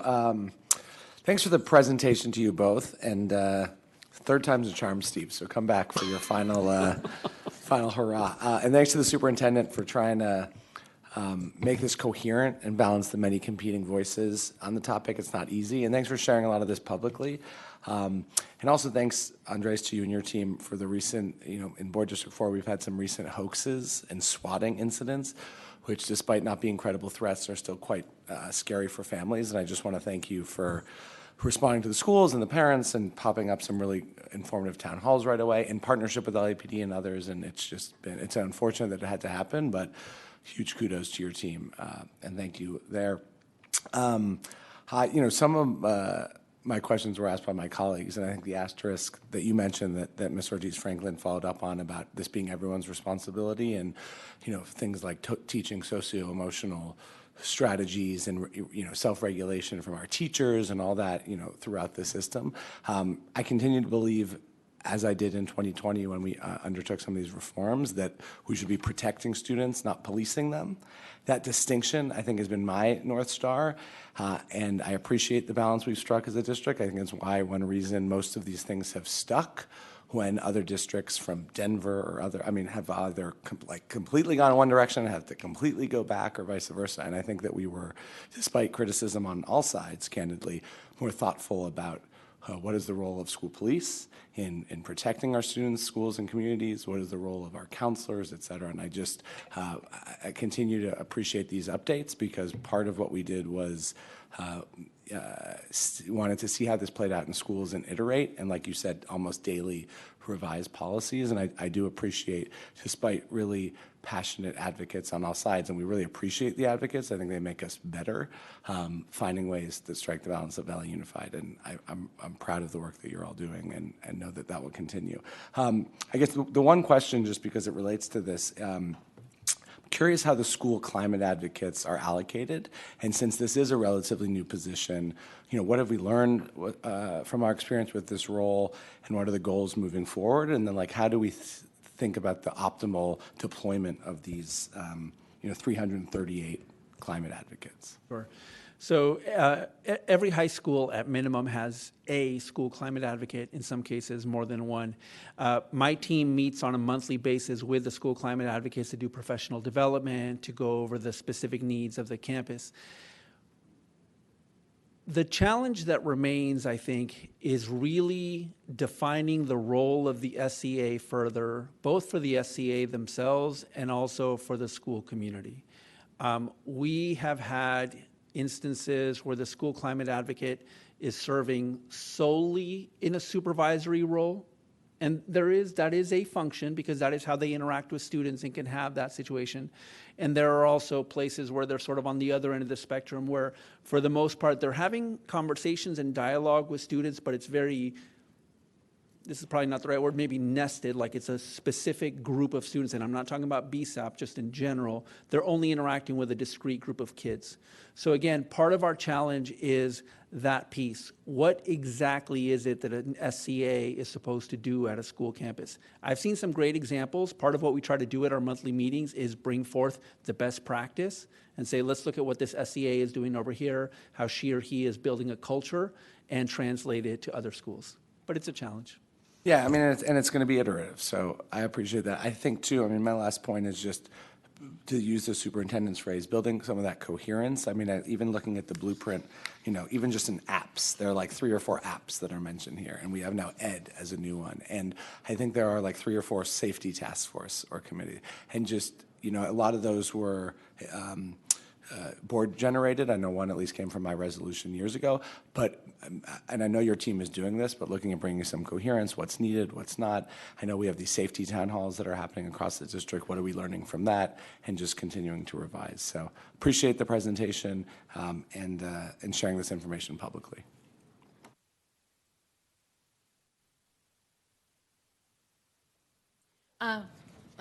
Thank you again for this presentation. Just a few questions that arose as you were presenting. Going back to the school climate advocates, is this role funded by your office or the region or the regions, or is it funded by the schools? And I'm probably going to have to tap one of my team members here, but I know that the positions are general fund provided, with the proviso that, of course, if you're a BSAP school, there's additional funding provided for a BSAP school climate advocate. But for the most part, it is general funding to a school. Schools, like with many other positions, may choose to purchase an additional position, but there is a base allocation. Yeah, so it would be a centrally administered program. So it's an allocation that central office provides to the schools based off of enrollment, size of school. Then it's also the PD, the support, is provided by operations in the regions. I do remember I had not too many schools that mentioned that they were going to lose their school climate advocate, and they were very concerned because that individual was actually very essential to the school. So I just wanted to know, what the process is on that in case the school is going to lose a school climate advocate. And every school has its unique allocation, and so we would have to kind of look at what specific school is being impacted. As with any centrally administered program, it's usually formula-based. That allocation changes from year to year. So that may be the situation here. Or if it's a school-funded position, as Mr. Chait noted, it may be that the school is choosing to fund something else, or they just don't have sufficient resources to sustain the position for this coming year. And in that instance, say, they don't have sufficient funds, can the school appeal and say, we really do need one? Will there be an opportunity for maybe to be able to? There is a process at the region level for appeals vis-a-vis funding. My next question has to do with the mental health coordinators on page 5. There are 7. So I wanted to know if they're sufficient, what is their workload, and what is the actual role in the mental health coordinators? So those essentially, for the most part, are, for lack of a better term, the supervisors of the PSWs at schools. So we have 1 per region, that's 4, and then there's 3 that serve in more specialized functions. So I know it's not a lot, but they have a clearly defined role, and they also have teams. They have a small team, in all transparency, at the region that also supports with that work. So they're not providing as direct of a level of service as a PSW at a school, but they do lean in as needed. Would is there any need to increase the 7, or is that we're set at 7? Because the reason I ask is there are, as I visit my schools, there are a lot of issues in terms of mental health and, needing extra support. And I know some coordinators have to service various schools. So I'm wondering if we can increase that just to have more ample support in terms of mental health. I think there's always a discussion to be had around staffing levels, but, kind of like what Mr. Salcido alluded to, it comes down to the larger picture around budget and what's available and what's not in our current reality. Could we be able to at least look for grants or maybe some support from the state or, the county to at least, if we can advocate for the need for that, or so that I think at least help us in that's that? one pathway, to thinking about what are the resources that we bring in for mental health services. I think the county's a perfect place. We should be thinking about that advocacy when you think about school-based resources that go unspent from a county perspective. So it'd be something that we can look at. And just to remind the board, last year, we made adjustments to kind of the mental health region supports.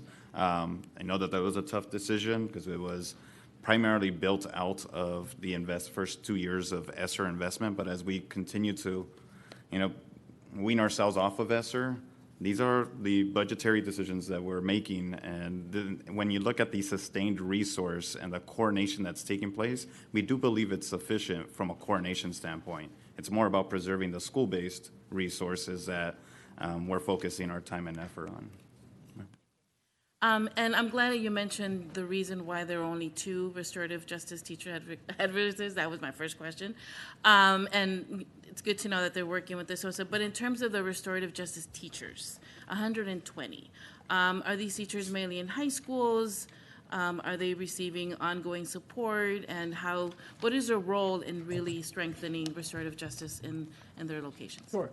So there's not a concentration of them at any one level. We have RJTAs or RJ teachers, elementary, middle, and high. In terms of professional development, our team, Division of School Operations, with support from Student Health and Human Services, provides ongoing training.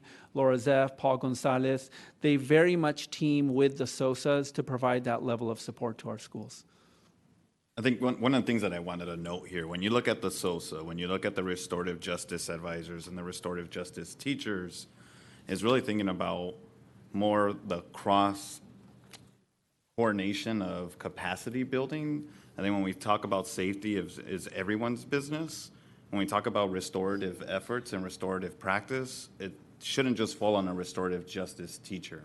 It's great when we can have a point of contact who can build that capacity at a school site. But one of the commitments from the superintendent and myself and working with Mr. Chait is really thinking not only about de-escalation training, but also kind of doubling down on the restorative practice skill sets that our educators and our system needs to have in place, because it's not just about the safety and incident response, it's also about the healing and restoration of culture at a school site. And so we have to invest in both. It's the preventative, the response, and then that restorative aspect. How do you rebuild a community after it has been confronted with some form of trauma or incident? And so this is a space that we are also going to be spending time and doing additional PD that's going to apply to all staff. It's not just for restorative justice teachers. And on restorative justice, wondering how much we are informing or training also parents so they also understand what this entails, because I think there's a lot of either misunderstanding, misinformation, and not really understanding what the whole purpose of restorative justice and how that really helps in terms of conflict resolution and in terms of healing and, all the practices that it entails. I very much agree. There's a lot of, maybe confusion is too strong a word, but there's some degree of misunderstanding among parents around restorative practices. We'll hear commentary sometimes about there aren't consequences anymore for actions and so on. As part of that same training that Mr. Salcido was alluding to, and this falls under the blueprint, the monthly trainings, when we do de-escalation and restorative practices, it will be triple tracked like all of our other trainings, meaning staff will get it, students will get it, and so will parents. Wonderful. Thank you so much on that. I did have a question on diversion, but it escaped me. On page 7, on the tables here in terms of the deployments across campuses. Are these campuses, the 36 campuses, how do, disaggregating between elementary schools, middle schools, and high schools, how does that look like in terms of where these deployments have been sent to all the schools? I would give you not an estimate because I have obviously the data, but a rough breakdown would be about 2/3 of our deployments have been at secondary schools and about 1/3 have been at elementary schools. And these deployments have to do with various reasons, right? Correct. The majority of the reasons, as we touched on briefly in the presentation, the most common mass shooting threat, something that usually comes very early in the morning or sometimes even overnight about something that's going to happen on campus the next day.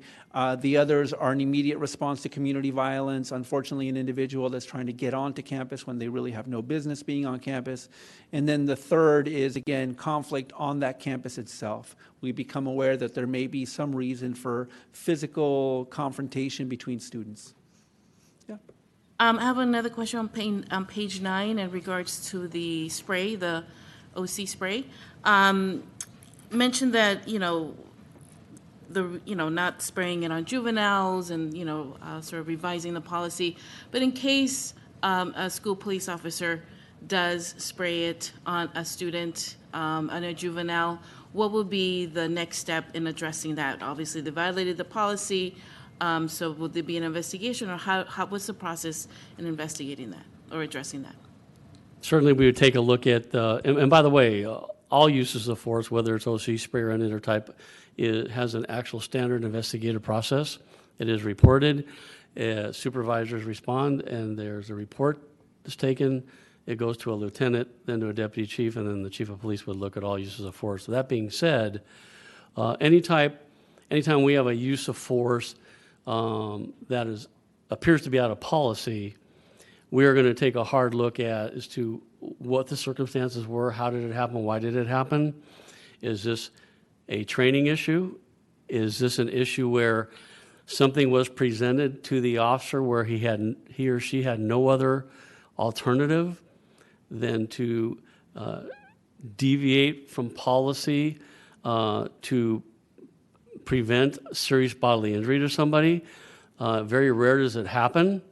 But in any case involving any type of a violation of policy, there is a process involved. And if the policy is violated and it's determined that it was not within the guidelines or no reasonable reason why this occurred, then there would be additional steps and obviously remedial measures, which could be some type of discipline involved.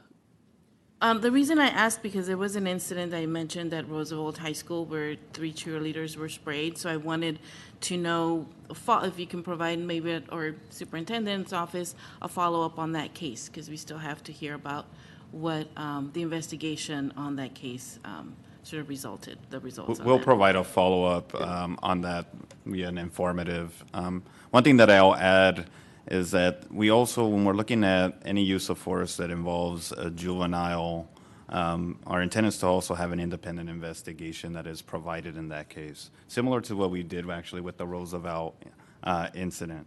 And so we want to follow that type of model to ensure that there's no bias in the review.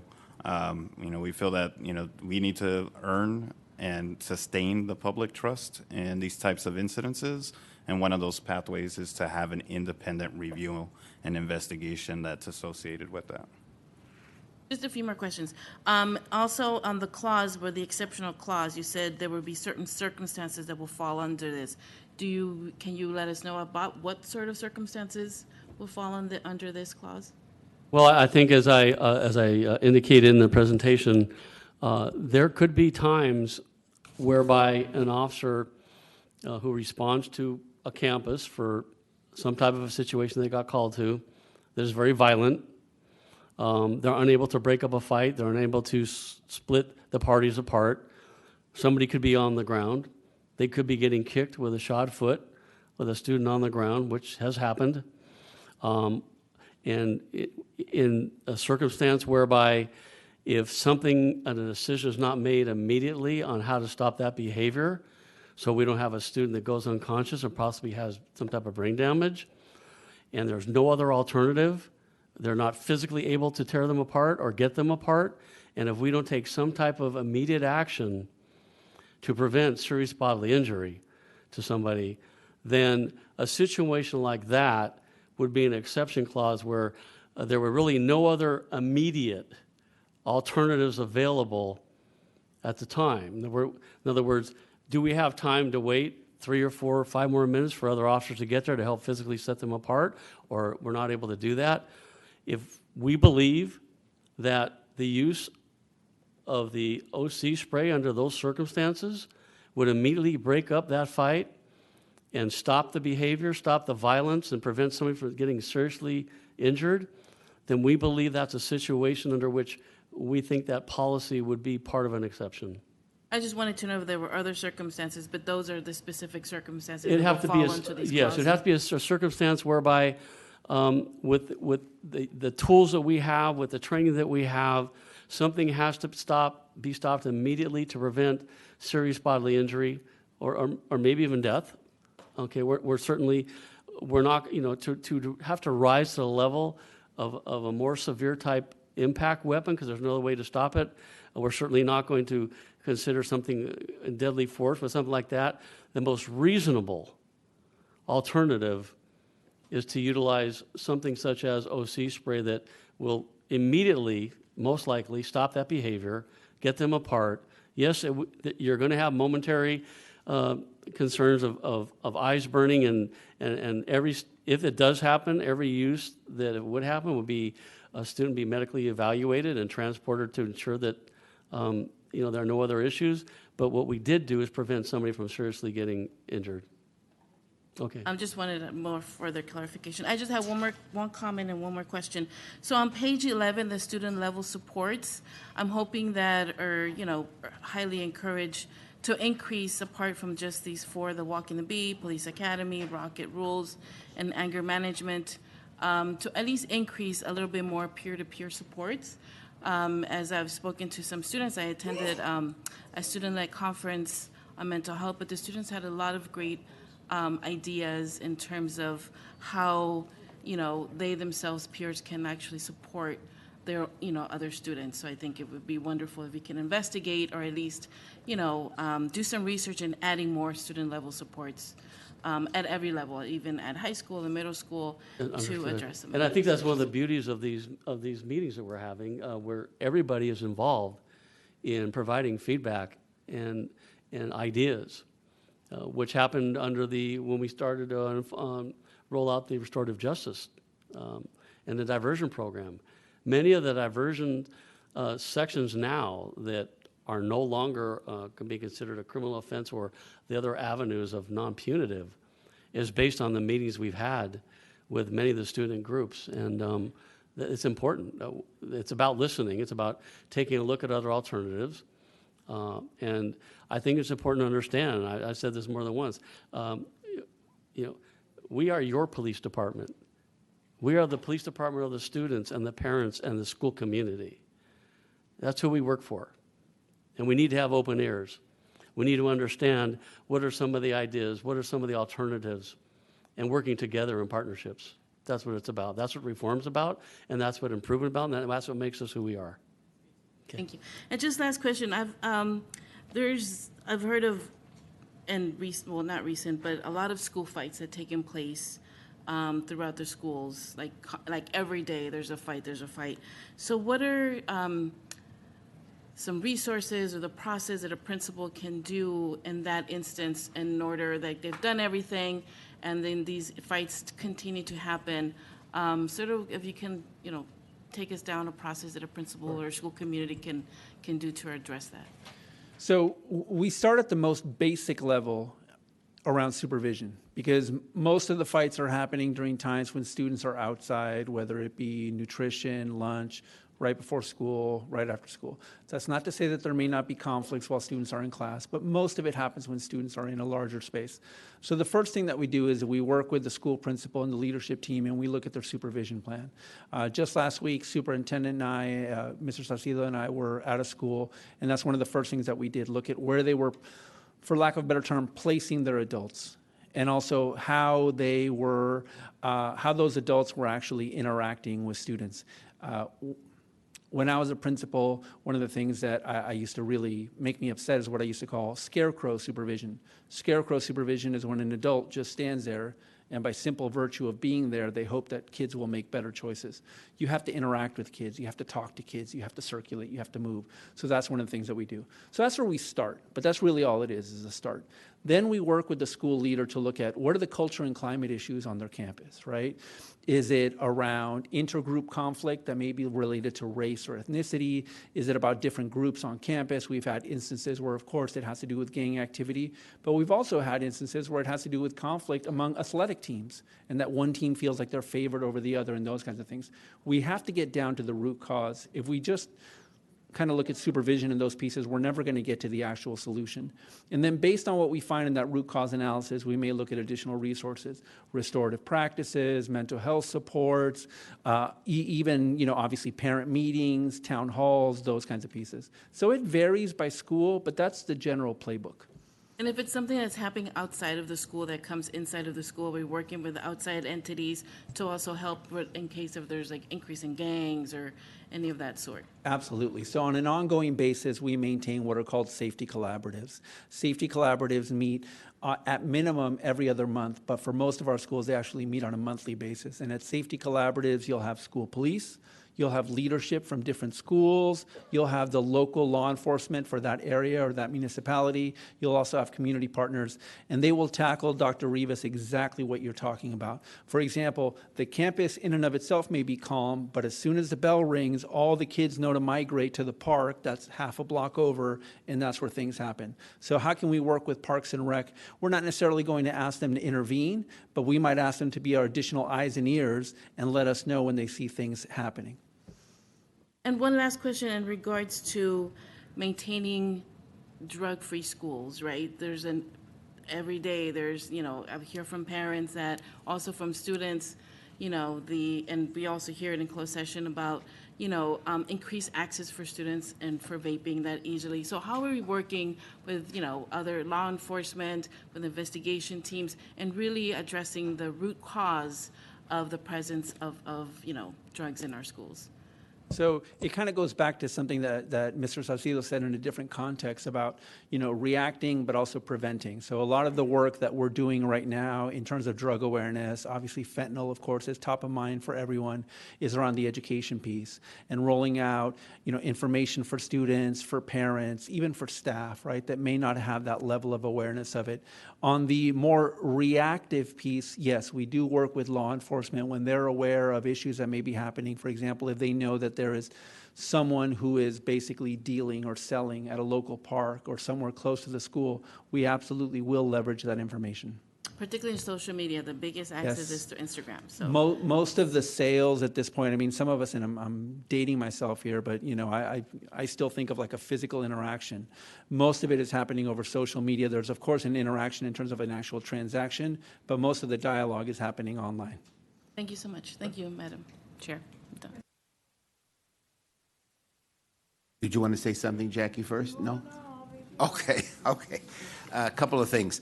Chief, thank you so much for being the chief, and thank you so much for your humanity as the chief. I appreciate that very much. Supervision is so important, Mr. Chait. I was a principal too. We used to call those people statues in the cemetery because they weren't moving. They were just on supervision like that. Anyway, it's very important. Supervision is super important. So you also mentioned, Chief, that school police is not only for students, it's for the community, parents and employees. I'll tell you what scares me the most. What scares me the most is my B&Gs working at night at school sites. The school is pitch black. You can't see a thing out there. Either the lights are burned out or it's not working. And here these guys and ladies are working alone at a school site. And I wonder about them. How safe is it for them? And that's why I think we need to have more officers available at the nighttime should people come to that school and harass the B&G workers. I'm not just talking about skateboarders. We have them all over the place. I'm talking about people who want to do serious harm or steal. And that's why it's so important to have sufficient police at our school police department. So I have a question for you, if you know the answer. What is the total number of vacancies of our police officer positions? Right now, currently, is 44. 44 openings, okay. Okay, very good. Last thing. This made me kind of mad, Mr. Chait. I'm just telling you, when I read it, I felt better after I read it again. But I'm the school principal. And someone's going to tell me your support is not coming because we didn't think it was necessary. I am the school principal. I live here. I live day and night at my school. I know exactly what's going on. And someone's going to tell me, the school principal, no, your request is denied. That's my statement.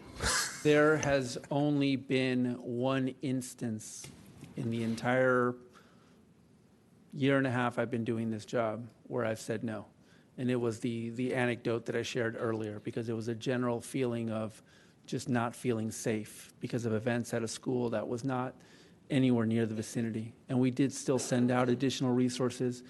Like you, Scott, and of course I'm biased as a former principal, I very much respect the opinion and the perspective of the principal because I'm not living in their shoes. So again, it is exceedingly rare that we say no. Okay, I appreciate that. And I want to thank you all. We have to respect our school police officers just like we respect our teachers, and we respect our parents, and we respect the staff. When I had lockdowns at my school, and there were plenty, in fact, he was Officer Bello at the time. He used to come to my school all the time. You know, when the officer came to my school, I stood next to him or her, but that person was in charge. I would never tell that person, oh, let's call the lockdown off. You know, no. If we had to discuss, as you said, going to the restroom or meal services, I would consult with the school police officer who came to my school if there were a lockdown. So everybody has to be respected. And I think that's one of our biggest problems, that everyone is not respected. So that's it. Thank you, Jackie.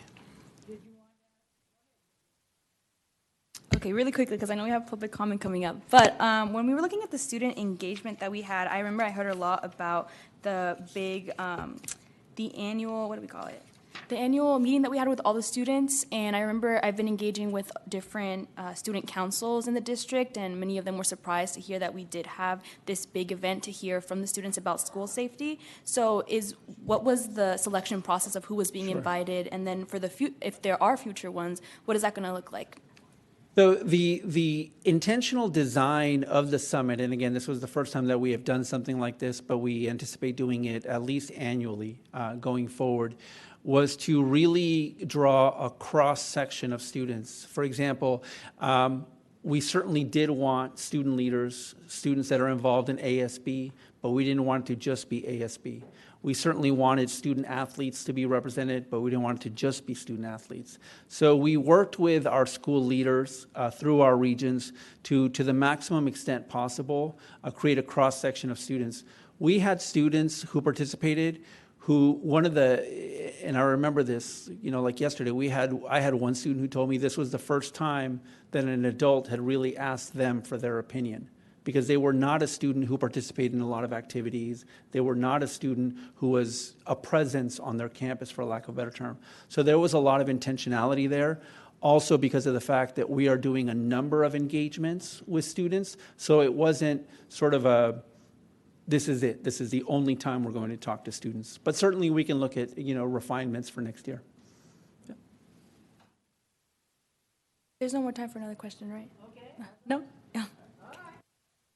Want to hear from students, don't we? That's why we have a student board member. Did you have one more question? Oh, she had one more. I'm sorry. I thought you said I don't have any more. Go right ahead, darling. One more. But about the OC spray and the guidance that we have about that, just a clarifying question. We're still in development of the exclusion, I guess, policy that is that what it's called? Yeah, right.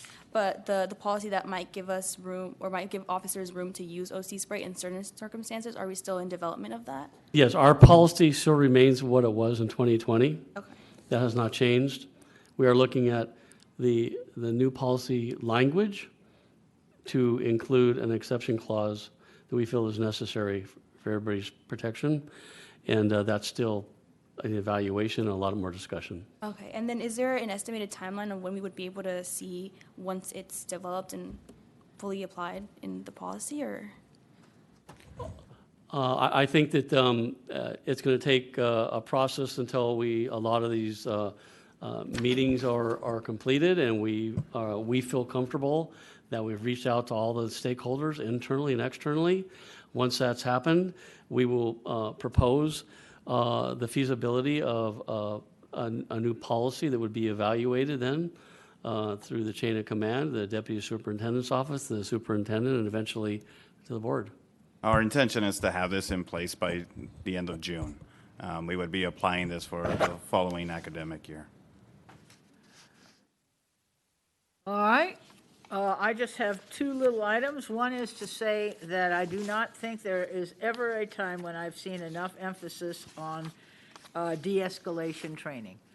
I think that's the most important thing we can be doing, and we should do that with all kinds of people who interact with students, not just school police. But I think it is critical, and I don't think we do nearly enough of it, either when they come on the force or in annual re-up on training. It's the one thing I hear when I ask officers what they think they're missing. Several of them have pointedly said de-escalation training. Not that they didn't have any, but they didn't think they had enough choices in their toolbox on how to do it.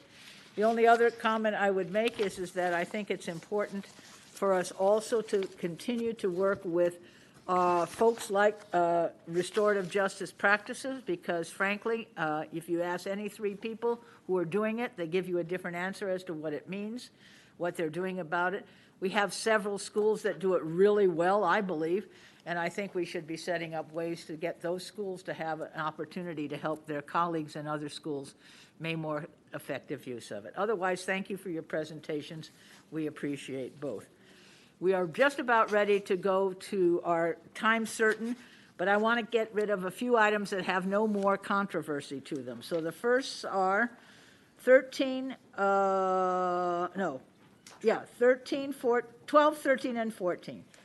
12 is the provisional internship permits, 13 is the declaration of need for fully qualified educators, and the 14 is adoption of negative DEC. Nobody asked to speak on them? Nobody had asked to speak on them?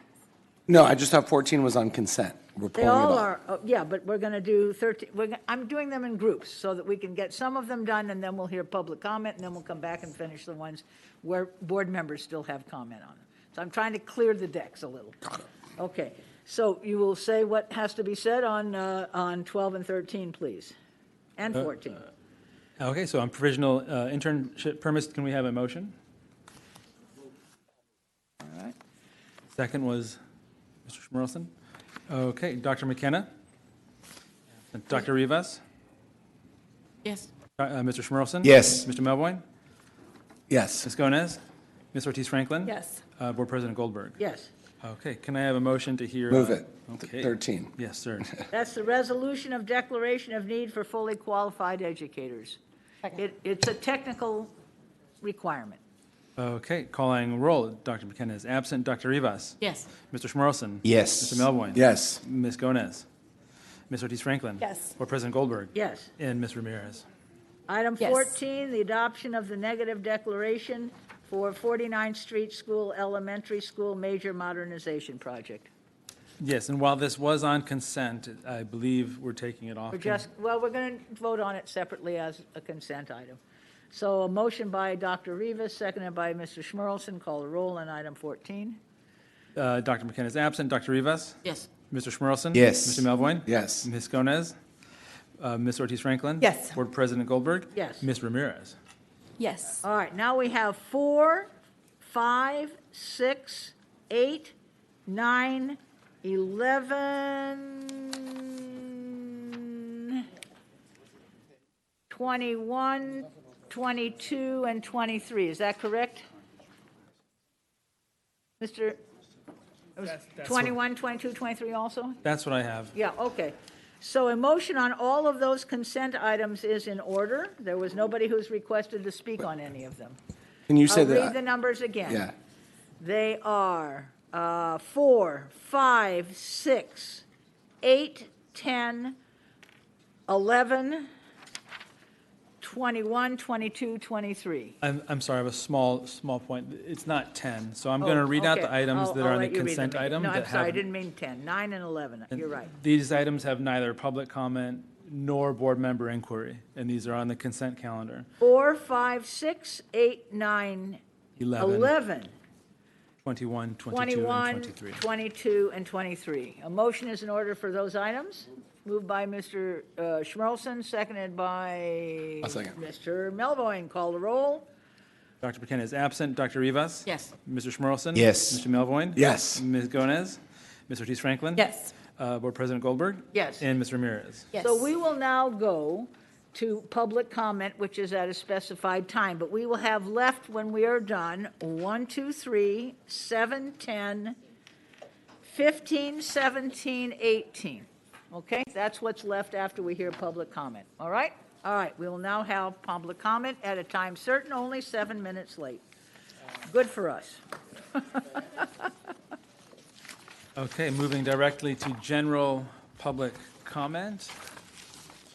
I'm going to call the first 3 names of the folks who are in person, and actually I'll call 4 people's names, and the first person, please come to the podium, and the second, and the 3 stand on the right side of the room if you're facing the dais. Mr. Channing Martinez, come on up to the podium, please, and then it will be Jessica Gonzalez, and then Nico Weinberg, and then Mackie Draper. So that's Channing first to the podium, and then Jessica Gonzalez, then Nico Weinberg, and Mackie Draper. You all have 2 minutes to speak once you begin, and the floor is yours, sir. Good afternoon. Channing Martinez from the Bus Riders Union Strategy and Soul Social Justice Club. I appreciate the conversation and the presentation today by Andres Chait and the school police. But having listened to the conversation, you can tell that the police have had 400 years to justify their presence, and they're very good at arguing why they still need to be in LUSD. And I just want to reaffirm that for all the Black students in LUSD, all the Latinx students in LUSD, it's not simply about the money.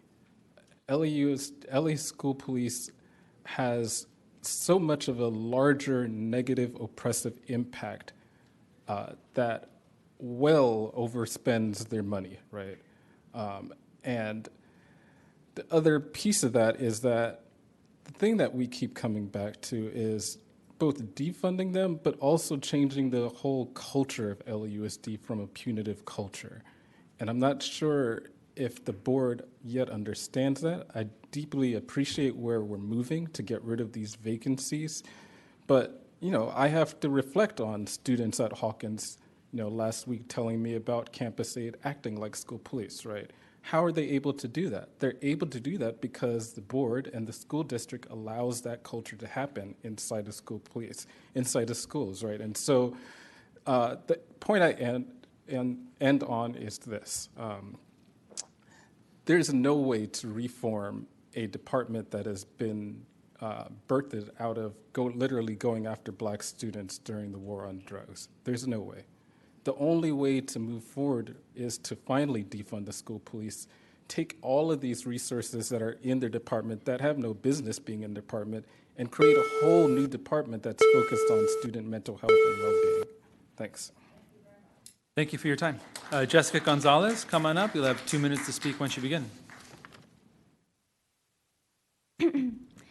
Hola, mi nombre es Jessica y soy parte de Students Deserve LA de parte del high school. Can you wait 1 second? We're going to have translation. 1 moment. So if folks would like to hear what Ms. Gonzalez is saying in English as she's speaking in Spanish, please raise your hands and we'll pass out these translation headsets. And once we get those handed out, we'll begin.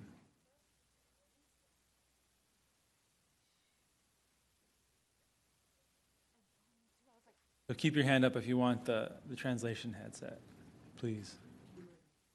Okay.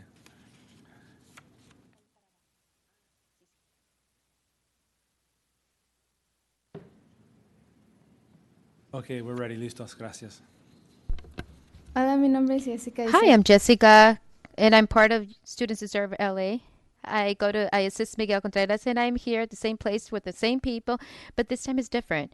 This time, instead of asking for our necessities, I come with gratefulness to the superintendent based on what he's answered from the policies.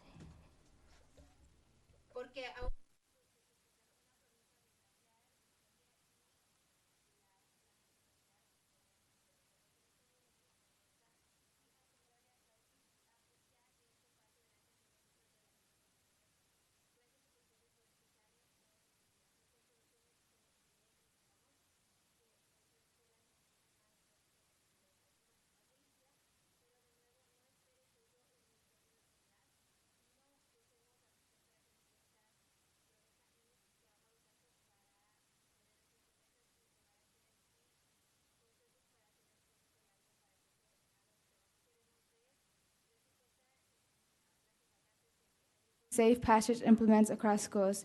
We want to see an LAUSD without school police. Thank you for listening, and now we will continue reminding you to take accountability on these promises you made to us. Thank you. Thank you for your time. Nico Weinberg. Nico Weinberg.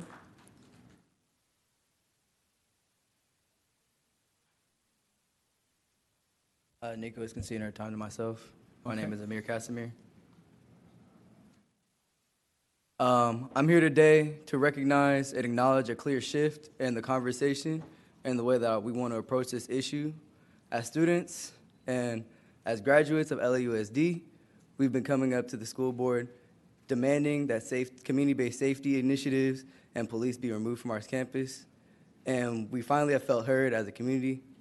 But Students Deserve going and speaking with Mr. Carvalho and him acknowledging closing those 50 vacant positions, and moving towards less punitive practices. We just wanted to say that we're going to continue to fight and make sure that we hold y'all accountable, and also appreciate that the work that young folks have been doing for the last how many years, 50 years, 60 years, really. This isn't work that I've been doing, this is work that we've been doing as a community, and I wanted to uplift that and make sure that we move forward together in unison and understand that us as a community, these folks behind me are going to continue to come up and hold you guys accountable for the things that we say in meetings, the things that we say behind closed doors. Thank you. Thank you for your time. Mackie Draper.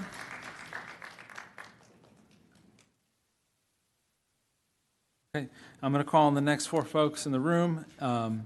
Please come on up. The first person, Stephen or Stefan Serena Lampson, please come up to the podium. And then Vivian Freeman, John Carlton, and Eric Mann will follow. So first it's Stephen Serena Lampson, then Vivian Freeman, Jayon Carlton, and Eric Mann. Please go ahead. Good afternoon. My name is Stephen Saranyana Lampson. I'm the president of the Kenny Washington Stadium Foundation. When the modernization of Lincoln High School was announced in late 2018, we saw an opportunity to address the longstanding safety concerns we've had with Andrus Field, our historically unsafe athletic playing surface. At the very first district meeting for a presentation regarding the modernization, and in every subsequent school site gathering, public focus group, and community meetings, this safety issue was brought up by folks from the community. Every single meeting, and that's a fact. In 2019, we inquired about the installation of a synthetic surface at Andrus Field, and the district said to us, if you want a field, get your own money. That's a fact. In 2020, we contacted an industry-leading synthetic turf provider, had them come to Lincoln High School and give us a price to replace the track and the field. It came in at $1.8 million. In 2021, we had a meeting with then Councilmember Gilbert Cedillo in regards to the new Andrus Field and developing a joint use community resource. The councilman came through, and in October of 2021, at Kenny Washington game number 10, the council member presented the district with a $2 million check. Immediately thereafter, Superintendent Jose Huerta matched that funds on behalf of LA Unified for an additional $2 million.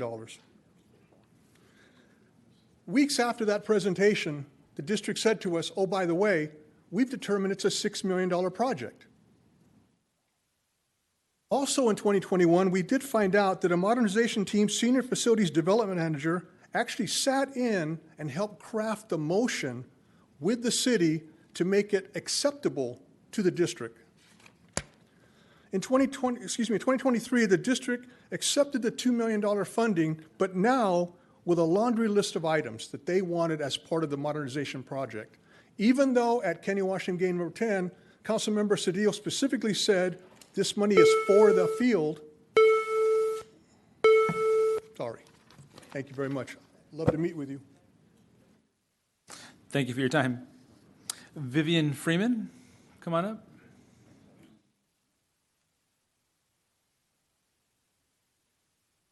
Good afternoon, Superintendent Carvalho and members of the board. My name is Vivian Freeman. I'm a junior at Eagle Rock Junior Senior High School and a leader at Students Deserve.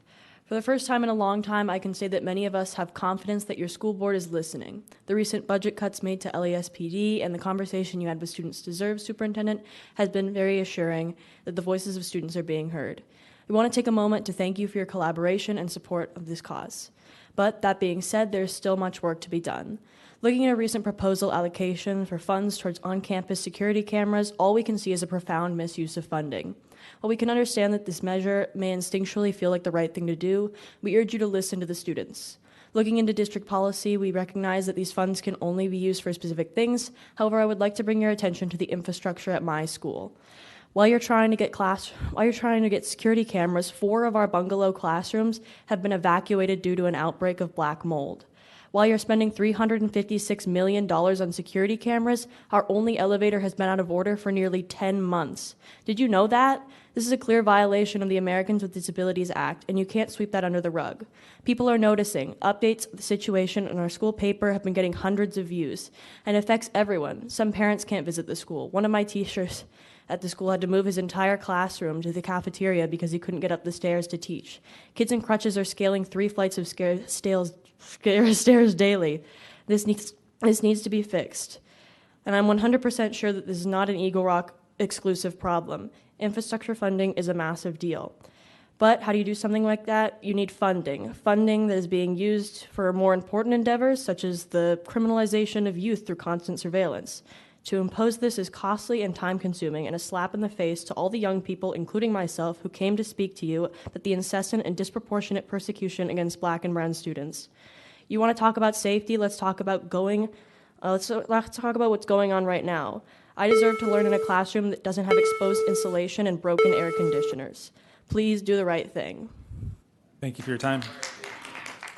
Dayon Carlton.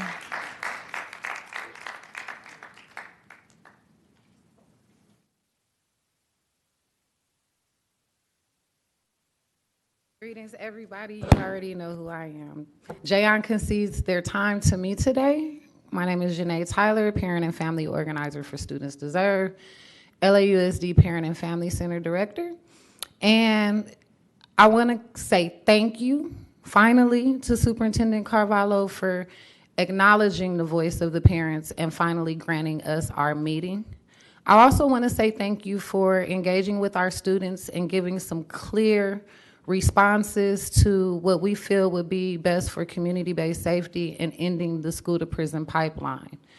It makes no sense for us to come up here and blast you guys when you don't listen to us and then not acknowledge when you guys do finally hear the voice of the parents, of the students, and of our educators. So for once, I'm graciously coming up here to say thank you. We look forward to meeting with you on April 30th, and we hope that the same way you listen to the voice of our students and have made some clear decisions in regards to school safety in the upcoming school years, that you also hear and honor the voices of your parents. So thank you.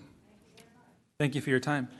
I hear that Mr. Mann is calling in remotely, so I'm going to continue to call on the folks that are in the room and then return to the phone callers so that those in the audience can choose to leave or stay when they're done with their comment. So for the next 4 people, the first person, please come to the podium, and the other 3, please line up along the side of the room where you're most comfortable. Joseph Williams, please come on up to the podium.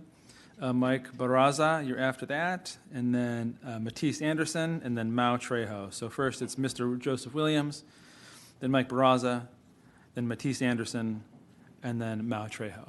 So please go ahead. The floor is yours. Hello. Thank you, Mr. McLean. What's up, team? I am also here, encouraged by some of the things that we've seen in the superintendent's safety report. I think there are some things that are still concerning. I think, frankly, I was surprised that the number was so low for 50 vacancies, was 3.7 million, when those positions cost a lot. I think we're really excited about, for the first time, the prospect of a superintendent who's willing to listen to students. And I think students were, to be frank, surprised and dumbfounded in the meeting that we had with you, that you have finally been listening. And I think, as we've also heard, there are many issues that students are still dealing with, including the fact that $40 million of education funding is going towards school policing, a fact that we still don't think is acceptable. I think we also acknowledge that at least part of this might be because there are budget cuts coming anyway, and we want to make sure that we continue to protect the funding beyond next school year of programs like BSAP and other important programs and mental health supports that we've been able to expand throughout the district. And not only protect that funding, but expand that funding. We've seen how urgently necessary it is for our students in our campuses. So we appreciate some of the steps that we're making.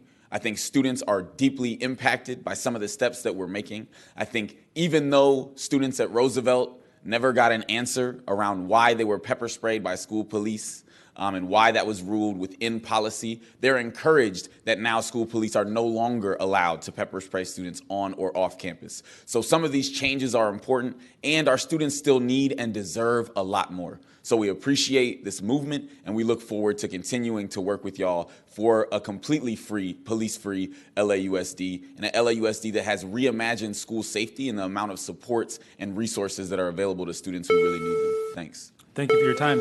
Mike Barraza, come on up. You'll have 2 minutes to speak once you begin. Good afternoon. My name is Mike Barraza. I'm a board member of the Kenny Washington Stadium Foundation. I played on the Lincoln High School Andrus Field in 1975. The safety conditions were discussed existing back then. Poor maintenance has been the only consistency on Andrus Field. These safety issues include rodent and gopher holes, coyote droppings and diggings, water retention and drainage, respiratory issues with dust. The field gets dry. These conditions over the years have limited the traditional use of Andrus Field as a site for general school events, including graduations. In the past, I have been a volunteer coach for both Pop Warner Youth Football and Lincoln High School varsity football. My 6-year experience in that capacity has given me the insight into the safety issues that have been outlined. These are issues that have existed since my playing days.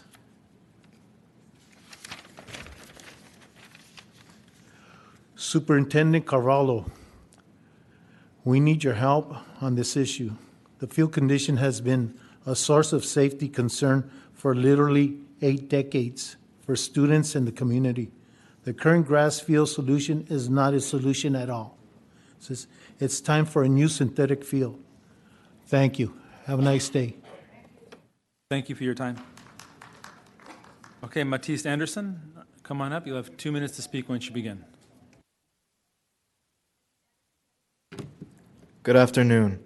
I just wanted to start out with saying how happy I am with the meeting we had with Superintendent Carvalho, in which we made a lot of progress, and I'm happy that we were just able to communicate civilly and get out what we needed to say, and we actually came to a lot of great agreements. However, talking is one thing, action is another. We would really like to know exactly when these issues will be implemented, such as when the implementation of LA School Police not being able to use pepper spray on or off campus will begin, as well as looking forward to working on more community-based safety. We want to see a landscape analysis and a full plan on how we will divert the funds from the vacancies from school police to community-based safety and BSAP programs and programs that will benefit students, school police. Any funding going towards school police is funding poorly spent and spent on the trauma of Black and brown students such as myself. It is not just about money, it is about the track record and the trauma that is associated just with the uniform itself. And so we just want to know when all this would happen and hopefully continue having great conversations like the ones we had a few months ago. Thank you. Thank you for your time. Mao Trejo. Mao Trejo, I see you're out there. Come on up. You'll have 2 minutes to speak once you begin. Good afternoon, members of the board. My name is Mao. I am a senior organizer with Students Deserve and a member of the Police Free LAUSD Coalition. I am also here to thank the superintendent and their team for meeting with us recently and the steps that y'all are taking to ensure that we can implement and reimagine what school safety can look like without police. So I'm really excited about the particular cut to the vacancies and additionally, right, the reinvestment of those funds to support real community-based safety in our schools through the use of safe passage programs and also the implementation of restorative justice practices. And also, I'm yet again just as we've named with the superintendent and their team, really excited to work with each and every one of you all on the board to ensure that we can fully imagine what school safety can look like without the use of school police, right? And making sure that these funds are continued to be invested and protected to support the whole being of our students, because every student in LAUSD's highest need schools deserve to have access to a counselor. They deserve to have an access to a PSW. They deserve to have mentors on campus and community-based programs to support their well-being, and we want to make sure that we can build that out. And so when we talk about safety, it looks like no police on school campuses. It looks like fully funded programs in schools, and ensuring that students can come into our campuses and leave their campuses with their needs met, especially students who are navigating houselessness, who are navigating food insecurity, LGBTQ students who are navigating other issues, and also undocumented students on campuses. So we're really looking forward to ensure that these promises that were made are fully implemented, and this is just one step. Superintendent, I really appreciate you being able to be open and meeting with us, and we hope that we can continue to meet to ensure that the voices of students are heard. And also, as you can tell, young people have the solutions. They not only are here critiquing and making these demands, but they're also willing to work with you all to ensure that we can fully implement these programs. Thank you. Thank you for your time. Catherine Klaus. Catherine Klaus, come on up. You'll have 2 minutes to speak once you begin.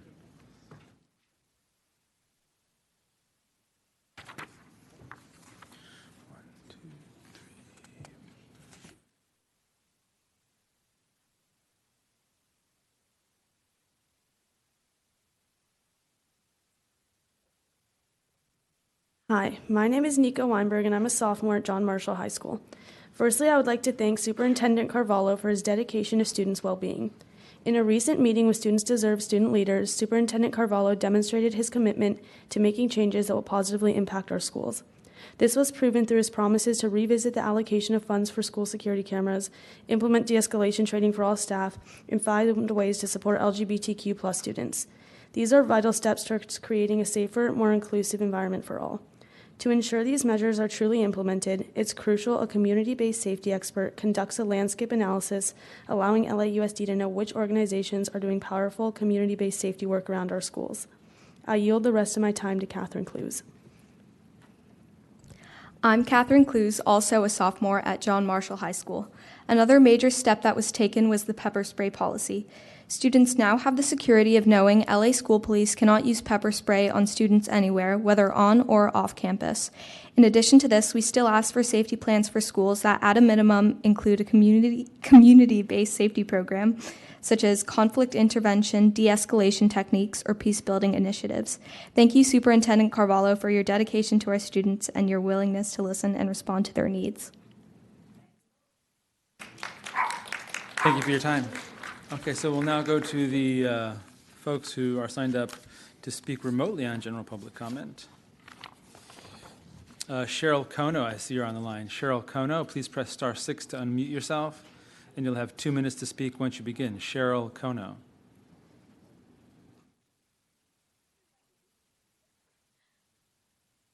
Cheryl, please press *6 to unmute yourself, and you'll have 2 minutes to speak once you begin. Yes, this is Cheryl. Can you hear me? We sure can. Please go ahead.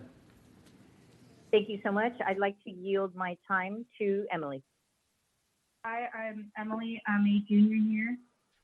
And when I was in elementary school, I never received mental health services at school. I was struggling with anger issues and depression, as well as anxiety. I started acting out and I was sent to the principal's office and I was reprimanded for my behavior issues when they were actually mental health issues. I was diagnosed with depression and anxiety when I was 8 years old.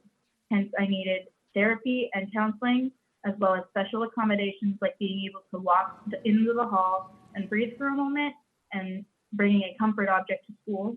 But I could never get that because there were no counselors or PSWs on campus. More than 4 million students in California struggle with the mental health issues like depression, anxiety, or stress. And these issues cause difficulty focusing, bad grades, and sometimes can cause kids to skip school because they're too stressed out. Being in high school with a PSW's mental health services has helped me regulate my attention and helped me realize what is important to my grades as well as my mental health. I've seen changes in myself, my peers, and even my grades. 79% of students struggle with mental health issues, and only 15% of them actually get the help due to the lack of mental health counselors on campus. Having someone to talk to has helped me tremendously and has helped me realize what I was going through. Having someone to talk to on campus is beneficial for all ages. 70% of schools are not funded with a PSW due to the current LAUSD contract that says that schools with 600 or more students will receive a centrally district-funded PSW. Mental health crises are getting worse by the year, and the fact that these schools do not have, in LAUSD, do not have the funds for the students to get this help is unsettling and concerning. These students have a right to have access to PSW mental health services at all schools. Thank you. Thank you for your time. Eric Mann, I see you're on the line. Please press *6 to unmute yourself, and you'll have 2 minutes to speak once you begin. Eric Mann.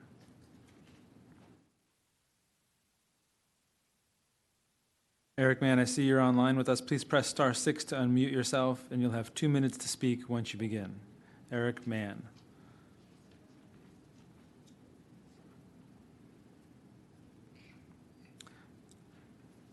Eric Mann, are you there? I see you're signed in online to speak remotely. You're just muted. If you press *6 to unmute yourself, we can hear your comment. If not, we can just return to you. Maybe you're taking a small break from the phone. Okay, we will come back to Mr. Mann. Okay, Damian Winfrey, I see you're on the line. Damian Winfrey, please press *6 to unmute yourself, and you'll have 2 minutes to speak once you begin. Damian Winfrey.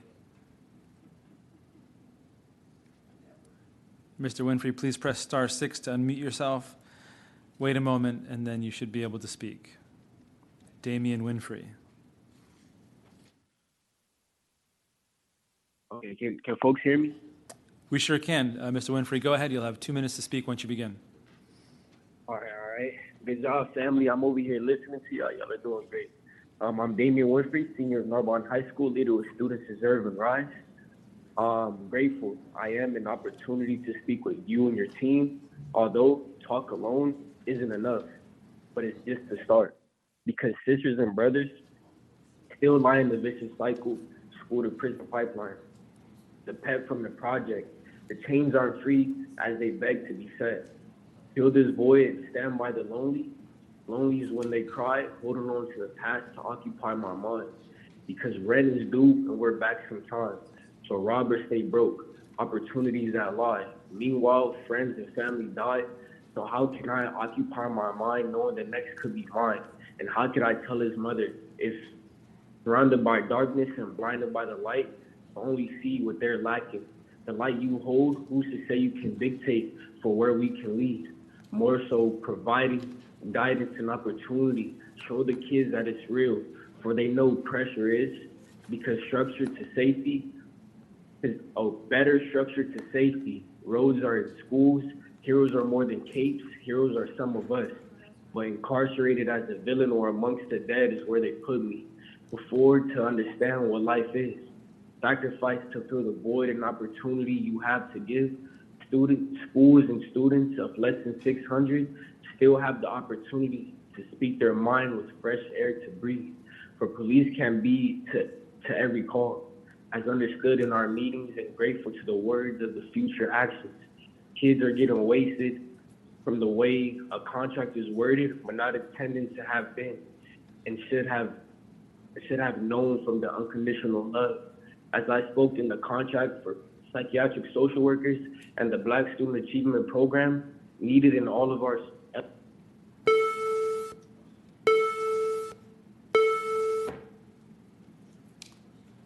Thank you for your time.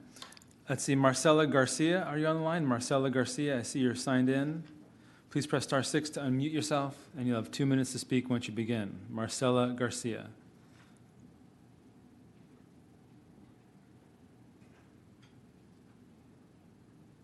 Marcela Garcia, please press *6 to unmute yourself, and you'll have 2 minutes to speak once you begin. Marcela Garcia. Marcela Garcia, por favor, oprime estrella 6 para hablar y tiene 2 minutos adelante. Marcela Garcia. Okay, we will return to Ms. Garcia.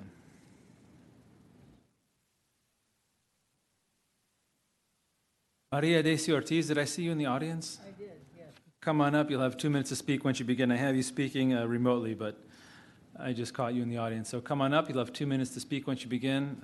For those in the audience, Ms. Ortiz is going to speak in Spanish, and if you'd like to hear what she's saying in English as she's speaking in Spanish, please raise your hands, and we will get these headsets to you so that you can listen to what she is saying. Okay. Listos. Gracias. ¿Listos? Sí. Buenas tardes a Good afternoon to everyone. You know my name. I'm Maria Daisy Ortiz, and I am here first and foremost to be in solidarity with children of autism, which is in April. I'm a defensor, and my birthday's in April, and I defend children who have different learning ability. First and foremost, I want to tell you that our children are not problem children. They are children with necessities, and this is why we should treat every child, and every child should be a champion. And if we want to have children who are champions, then we need to educate them like champions. And graduating them with a D is not treating them as a champion. It's so that you can look good, because graduation rates go up. But as I've always said, which university accept graduated kids with a grade of D? Another thing, I've said this many times, that you should have as a requirement, as a required thing, emotional intelligence, because our children need to know what to do with their emotions, and also form support groups of mental health for adolescents. I manage this type of group in the city of Highland Park, but we know that that adolescents with restorative justice, I do want to tell you personally, I don't like it, because this came up in jail, and I don't want our children to end up in jail, and even for them to see that they're a part of a prison or a jail, and this is why I don't agree with restorative justice. When I wanted to present a plan here, Ms. Kelly Gones was president back then. They said no, because they always treat parents as third-class citizens. And I wanted to present a class as to where and how we can work as a team, because parents love our children, and we can be here to work with you. Please, Mr. Superintendent, open the doors to the real associates that are the parents, because they are the ones who have their children at the schools. And we worked years before, and you know, Mr. Rivas, that we work with Burning Galleria Con, which is to teach parents how to walk around the schools. And the same thing, we want to work with adolescents at centers. Thank you, Mr. Michael. Good afternoon. Thank you for your time. Karina Lopez, you're listed as calling in. I don't have you on the line in front of me, but are you in the room? Ms. Lopez, there you are. Please come on up, and you'll have 2 minutes to speak once you begin. Ms. Lopez is going to speak in Spanish, so again, if you'd like to hear what she's saying in English as she's saying it, please put on the headphones, and you will hear simultaneous translation.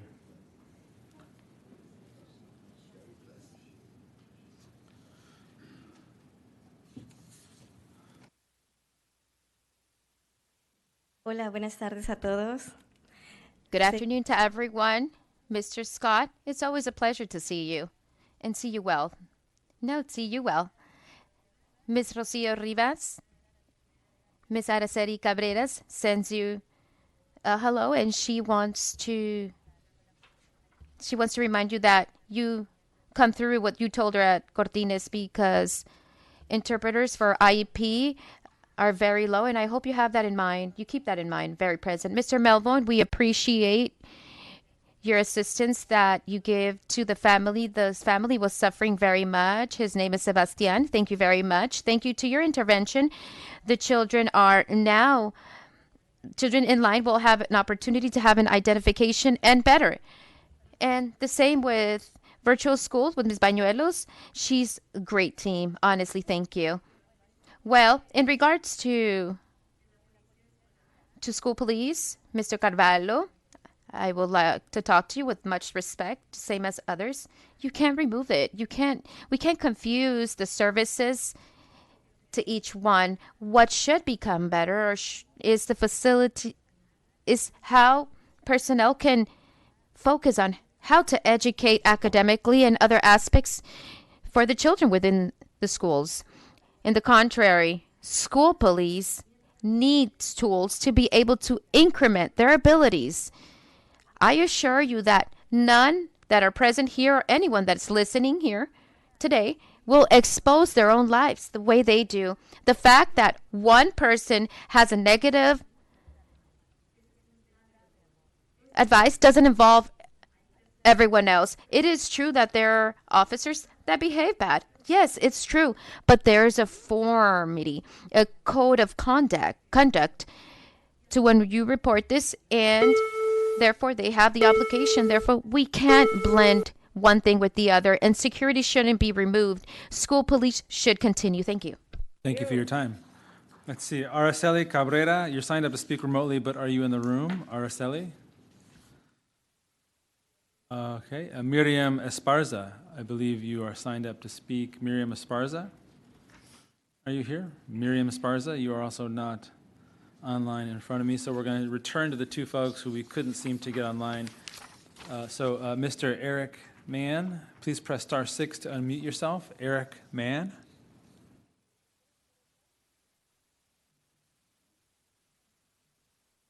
Mr. Mann, I see you are signed up online to speak.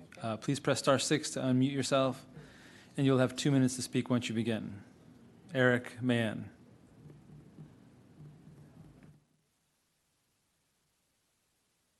Okay, we will go now to Marcela Garcia. Marcela Garcia, please press *6 to unmute yourself, and you'll have 2 minutes to speak once you begin. Marcela Garcia. Ms. Garcia, por favor, oprime estrella 6 para hablar. Okay.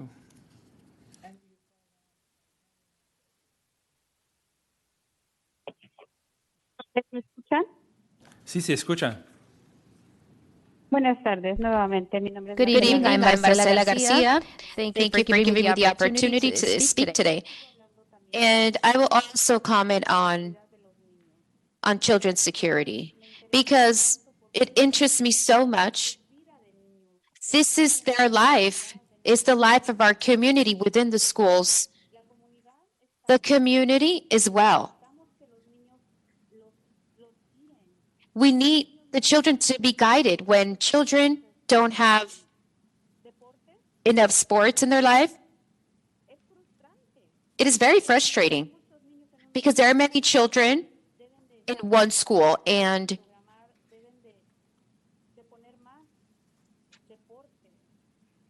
you should have more sports so that children can be busy. Include all the children, not just a few, not just the ones that have good grades, but I want to tell you something. This is a small experience I went through. My daughter, she was low in her grades. She had an IEP. When I asked for them to give her an opportunity to be involved in a sports, my child, her grades went up. Thank God that she was able to be part of that sports team. She wanted that so much. She is now at university level. Thanks to that sports that motivated her. She continues to study and learn, because when children feel frustrated because others are accepted and others aren't, they get frustrated. We need different sports and support for sports, for them to offer them food or water, because the children search on their own. They search funds to be able to take water to a game. Please, that forms part of the education and health of the students and mental health, which is very important, and of parents as well. I thank you very much for allowing us to speak here, but please listen to us and act upon this. Don't just have us speaking here Thank you very all the much for your time. Thank you. Thank you. Okay, third call for Eric Mann. Eric Mann, this is your third and final chance. Please press *6 to unmute yourself. We will hang back for a moment in case there is a delay. Mr. Eric Mann, please press *6 to unmute yourself.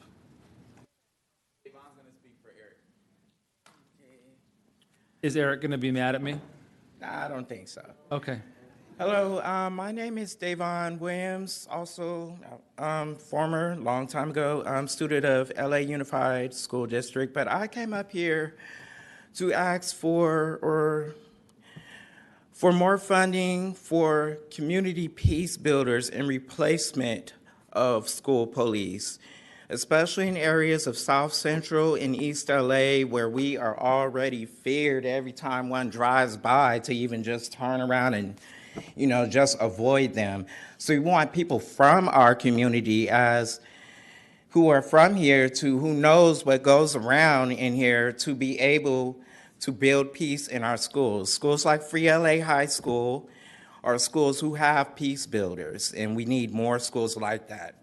Do not fear them or give them the getting used to of training them into the system of incarceration. Thank you. Thank you for your time. Okay, let me look at my list one more time. I believe that concludes general public comment. We do have more public comment on item-specific tabs, but that concludes general public comment. All right. Thank you very much. So now we'll go back to hearing. Oh, I'm sorry, Mr. Superintendent. That's okay. Thank you very much, Madam President. Just a couple comments, not in response to anything that anyone said. I understand and respect the rules specific to engagement with public speakers, but we had a comprehensive presentation after a number of community engagements specific to safety plans, community safety plans. Those engagements included conversations with parents, with community-based organizations, with students, and those will continue, and that is a promise.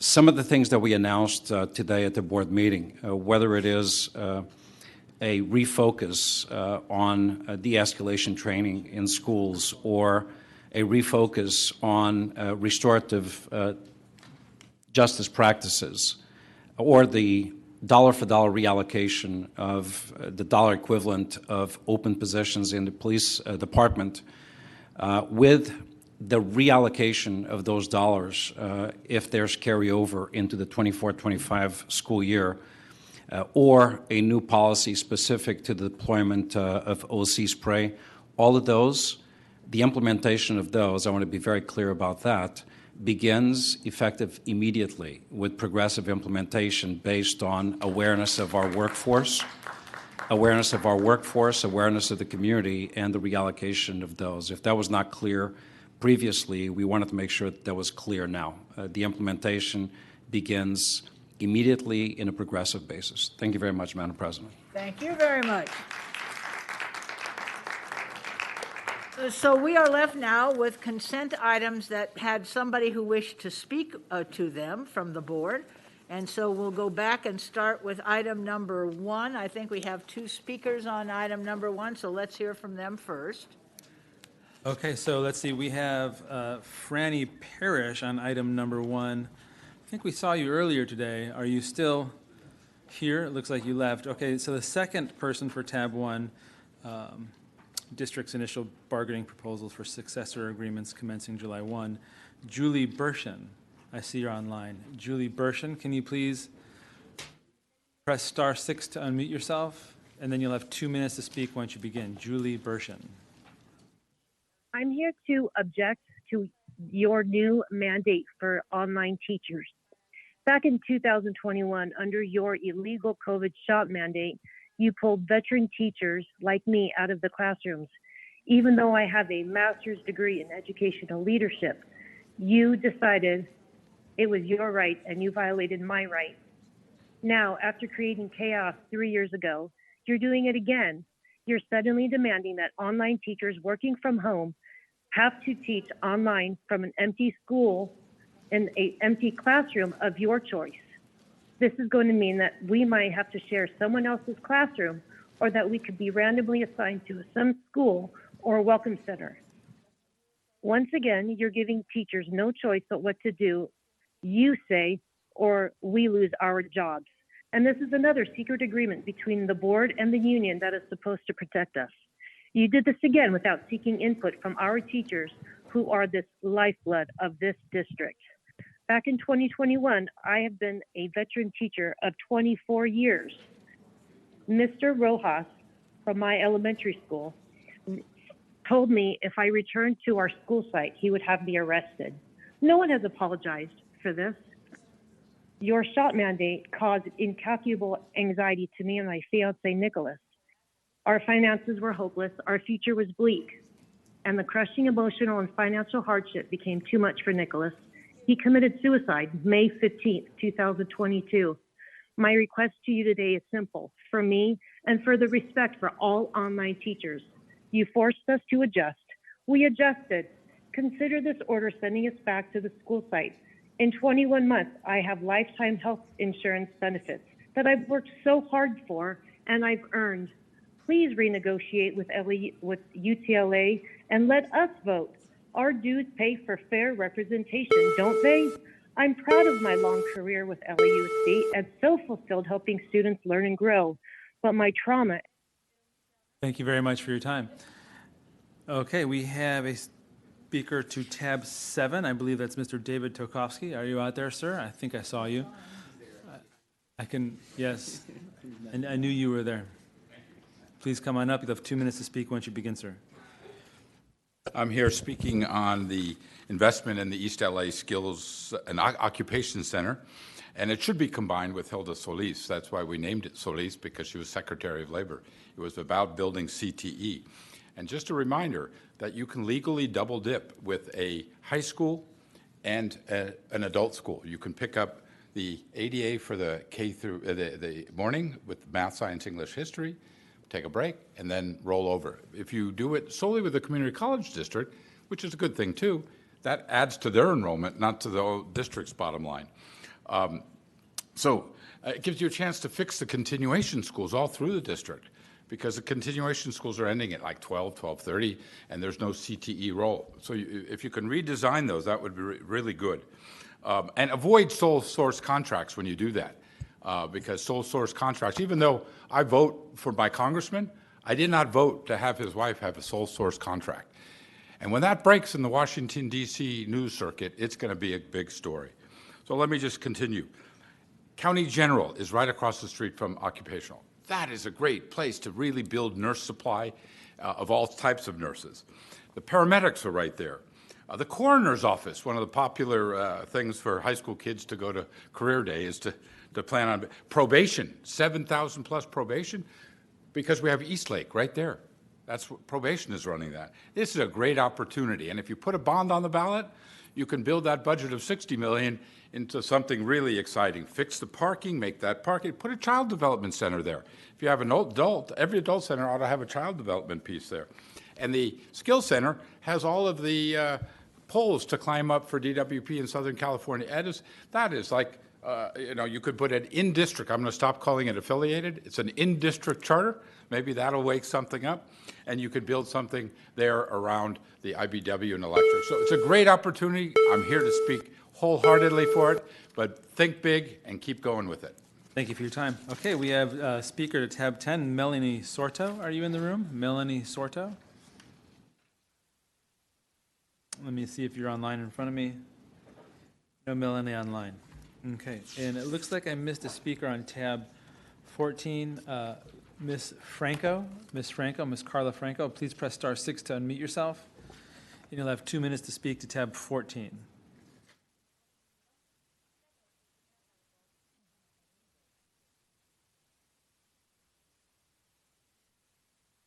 Ms. Franco, I see you there. Por favor, oprime estrella 6 para hablar y tiene 2 minutos adelante. Carla Franco. Okay, we will return to you in a bit. Aló, ¿me escuchan? Sí, se escucha.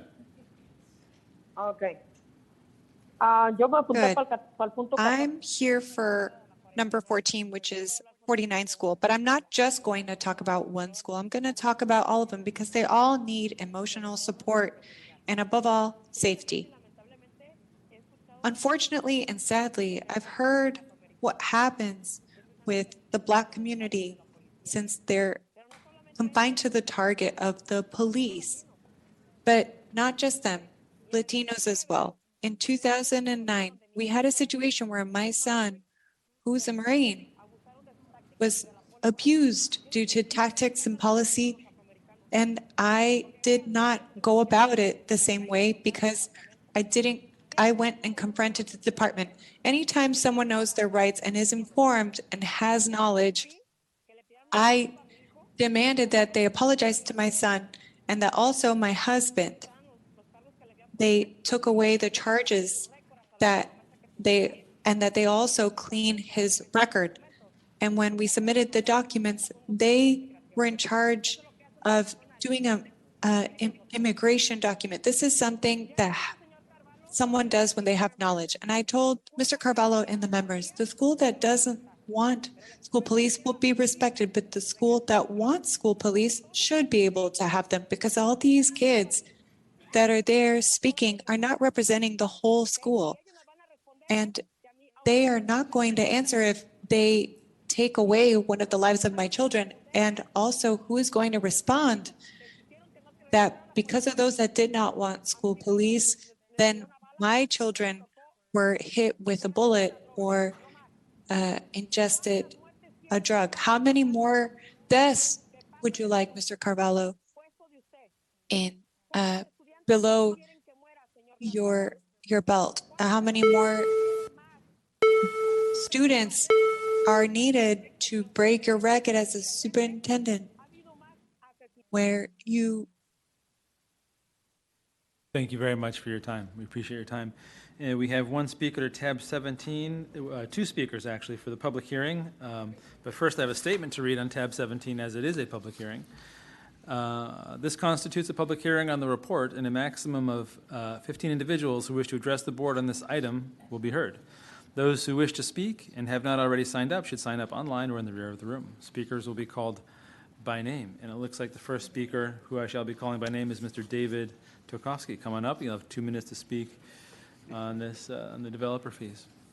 Impact fees. The developers call them developer fees. The law says they're impact fees. It's the impact of the construction upon the school system.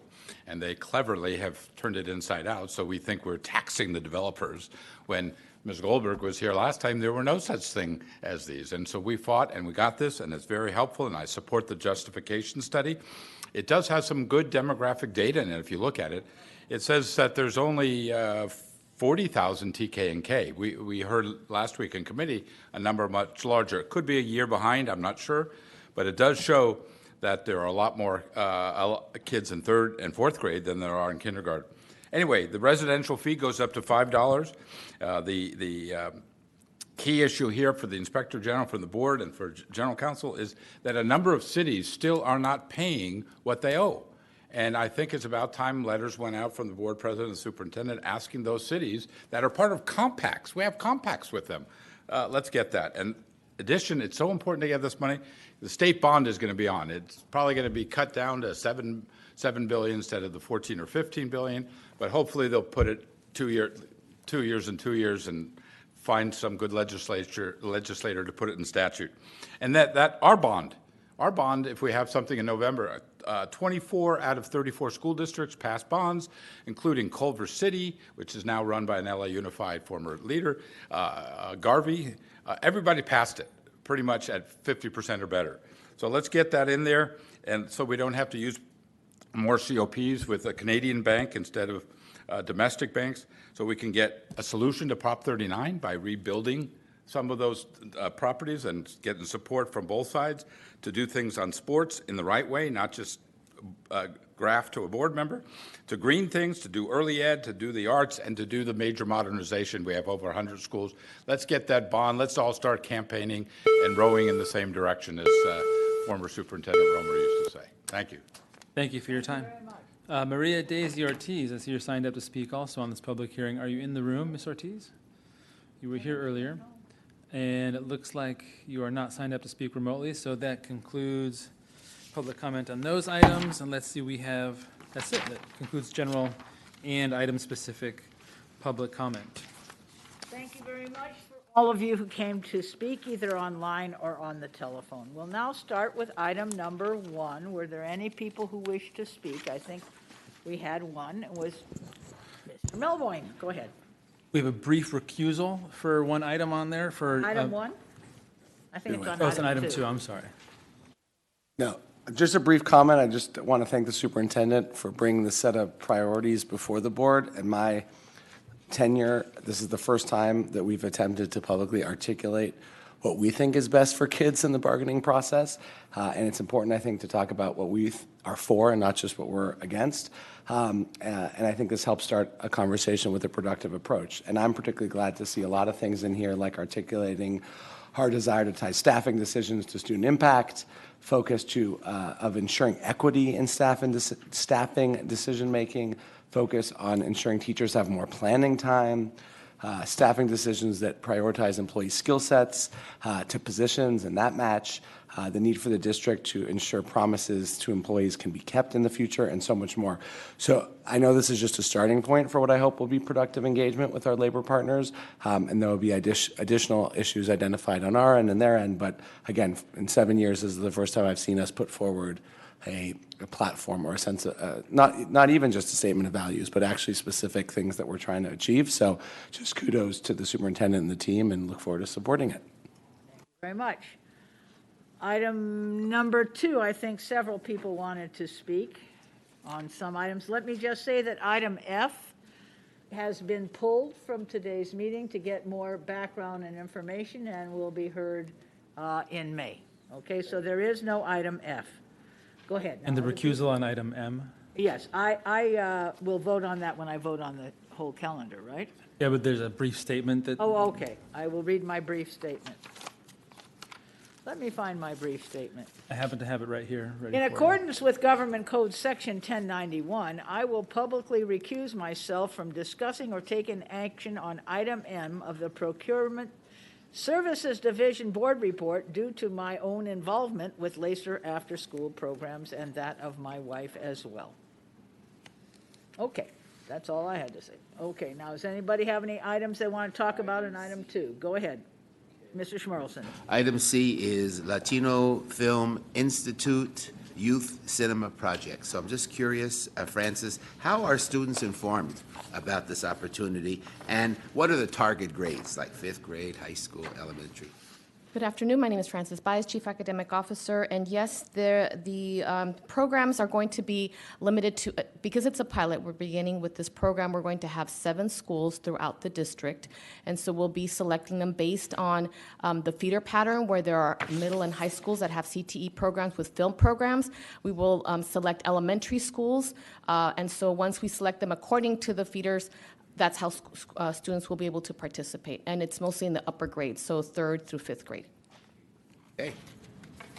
All right, anything else on item 2?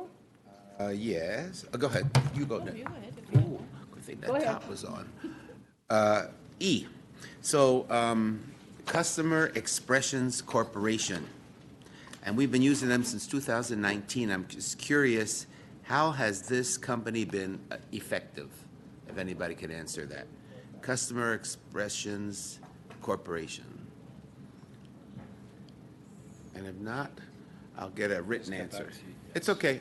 I'll get a written answer. No problem. No problem. No problem. Mr. Chait, I think this question might be able to fall in the ambit of your experience. Safety as well. I'll get back to that.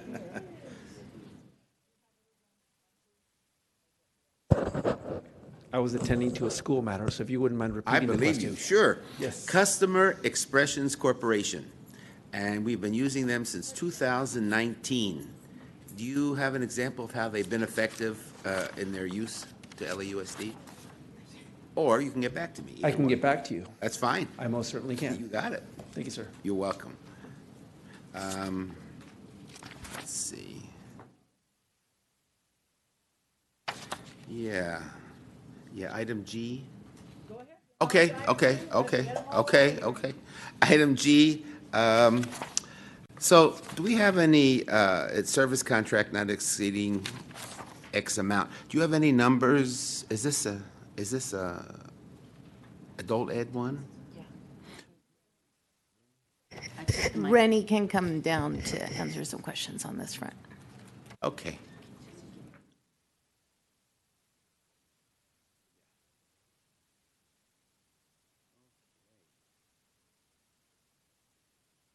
Thank you, Rennie, thank you. So I'd like to know if we have any numbers, like the number of students or percentages on the number of students who have been hired due to the apprenticeship programs. Any idea how many have been hired? And also, I'm concerned that the LA Community College District, agreeing with LAUSD, I'm happy to see the district form strategic partnerships, but I would love for adult education programs to stay right here in the district. So any idea about how many hires we've had, or could you get back to me on I that? can get back to you Absolutely. with the number of hires. And as a result of that agreement with LA CCD, the agreement is very strong. The programs we offer, they do not. Okay, So our students, when they finish our programs, can go to them tuition free. that's fair enough. Thank you, okay. Okay. I have O. Okay. Go for O. United Data Technologies. Any information about how many contracts the district has with United Data Technology, how much money has been spent, and how many contracts are being paid regarding cybersecurity since 2019?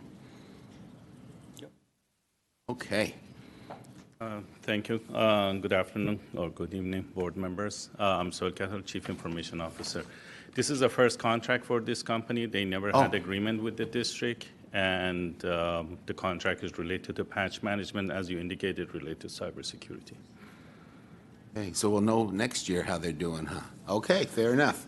Thank you. Yeah, welcome competition. Thank you. All right. Thank you. Last one is P. Okay. If you'll indulge me, board member, I went back and looked at my notes. So this is the customer expression software that you were referencing is what student safety and investigation team uses for case management. Okay. So this is to buy us essentially some additional runway as we go through the RFP process to find potentially a new vendor for case management. This is critical work. It keeps us on track for timelines, including contractual timelines around how long these investigations are supposed to take, and it creates a secure warehouse for highly sensitive information about employee cases. So I take it's essential. I get it. Absolutely, I get sir. it. Thank you. Yep. Thank you. Last one is P, Teach for America. And let me say, I had a Teach for America teacher at my middle school, and he stayed for years and years and years, and now he's a principal. So, you know, there are cases where a Teach for America people stay long. But, how are we going to recruit permanent teachers if the TFA teachers don't commit to LAUSD for a long time? And usually it's a couple of years. What do you say about recruiting? Oh, all right. All right. Good afternoon, Mr. Superintendent and board members. Jacob Guthrie, HR Division. In our agreement with Teach for America, the core members do commit to staying for 2 years, but they do receive robust professional development, and we have a credentialing partner with LMU that allows them to continue serving in their classroom roles, and we also share with them the vertical articulation of our career ladder in the district so that they're aware of the many different opportunities that they might have to continue to serve. And so we find that this is a good recruitment source for filling those high-need vacancies. Yes, ma'am. Let me just say, Jackie, also that I worked with Jacob's mother and father both at Virgil Middle School, so that's a long time ago. Okay, go I ahead. can beat you on that, but we won't go there. I was there when he was born. Just a comment and also touching back on what you just mentioned. Just on P. Yeah, just on P. Okay. Yeah. So I just wanted to say that securing qualified teachers is vital, and I'd like us to I like to challenge us to focus on sustainable solutions. And you just mentioned LMU, but based on the information that we received on this question, the retention data for the past 3 years, at least isn't that high, at least for Teach for America. So prioritizing long-term stability and considering a competitive bidding process is key to maximizing student success and teacher retention. Did you want to say something? Yes, I just wanted to comment and say that the Human Resources Division, they're working very diligently, working with many local colleges and universities to ensure that we staff all of our schools. But when you look specifically at our priority schools, we've had some instances where, for example, science teachers, students have gone multiple years without science teachers. And so looking at about 60 TFA core members that are serving in our district right now out of the 23,000 teachers that we have, they've been very instrumental in filling a specific gap that we have, particularly at schools that have been hard to staff. We don't have a significant number of TFA core members in our schools, but they've been very instrumental in helping us to fill areas where we just had some serious challenges in hiring and filling those gaps. Would you send to us where they are currently being assigned and with what subjects? Yes, we can do that, and a significant number of about 60 are currently serving in our priority schools. Right, I understand that, but this has been a recurring sort of issue or problem, and so I would have thought that by now we would have addressed that, at least in securing teachers for these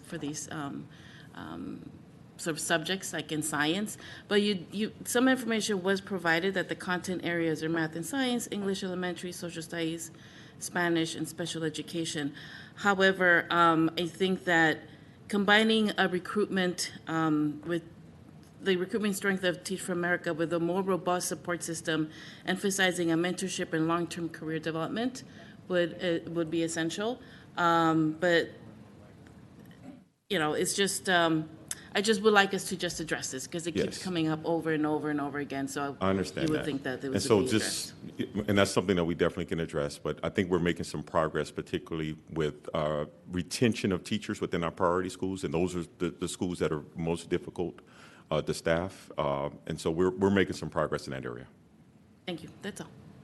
I think our concern is the one we raise every year when this comes up, which is they come, and most of them are fine teachers, but they're here for a couple of years, they pay off their loans, and then they leave. And not only do they leave us, but many of them leave teaching altogether.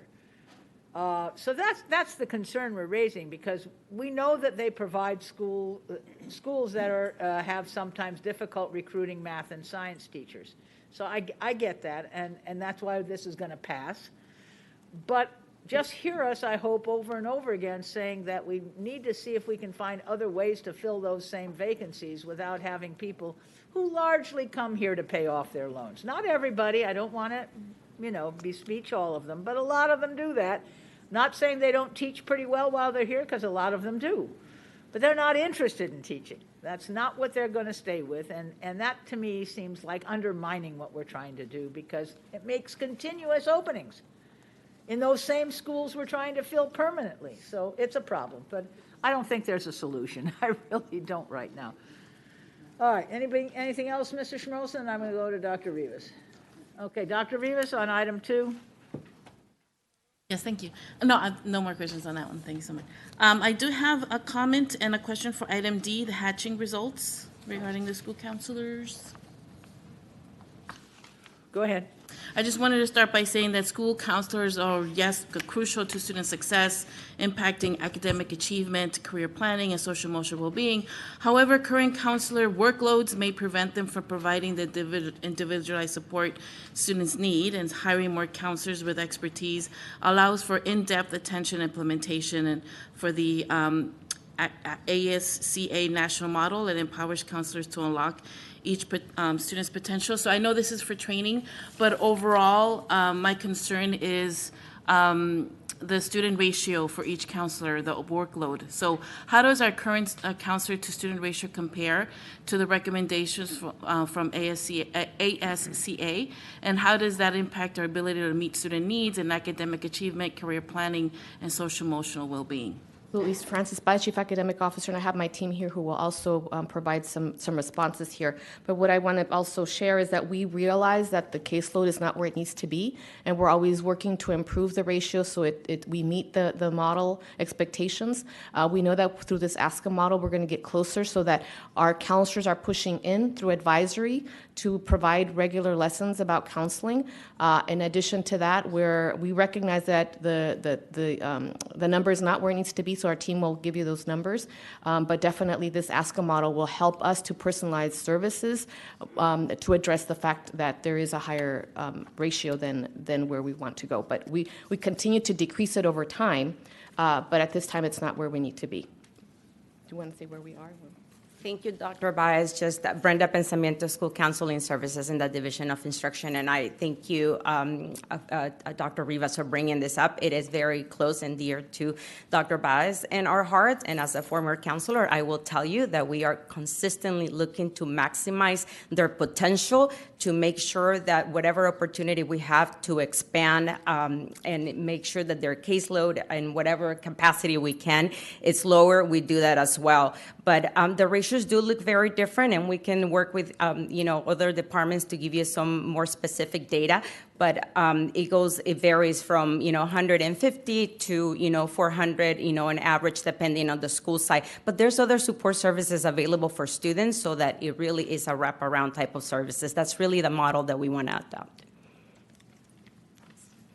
Item G, services contract. I know it was previously mentioned, brought up by Board Member Schmerelson, but just a comment. So, Brandy, you don't have to come up here. I just wanted to say that apprenticeship programs are essential services, plumbing, electrical, construction, etc., to equip our students with valuable skills and on-job experience, strengthening the community with skilled workforce. And these programs are so essential as they offer a direct path to higher wage careers and ensure a future generation ready to meet the community's essential service needs.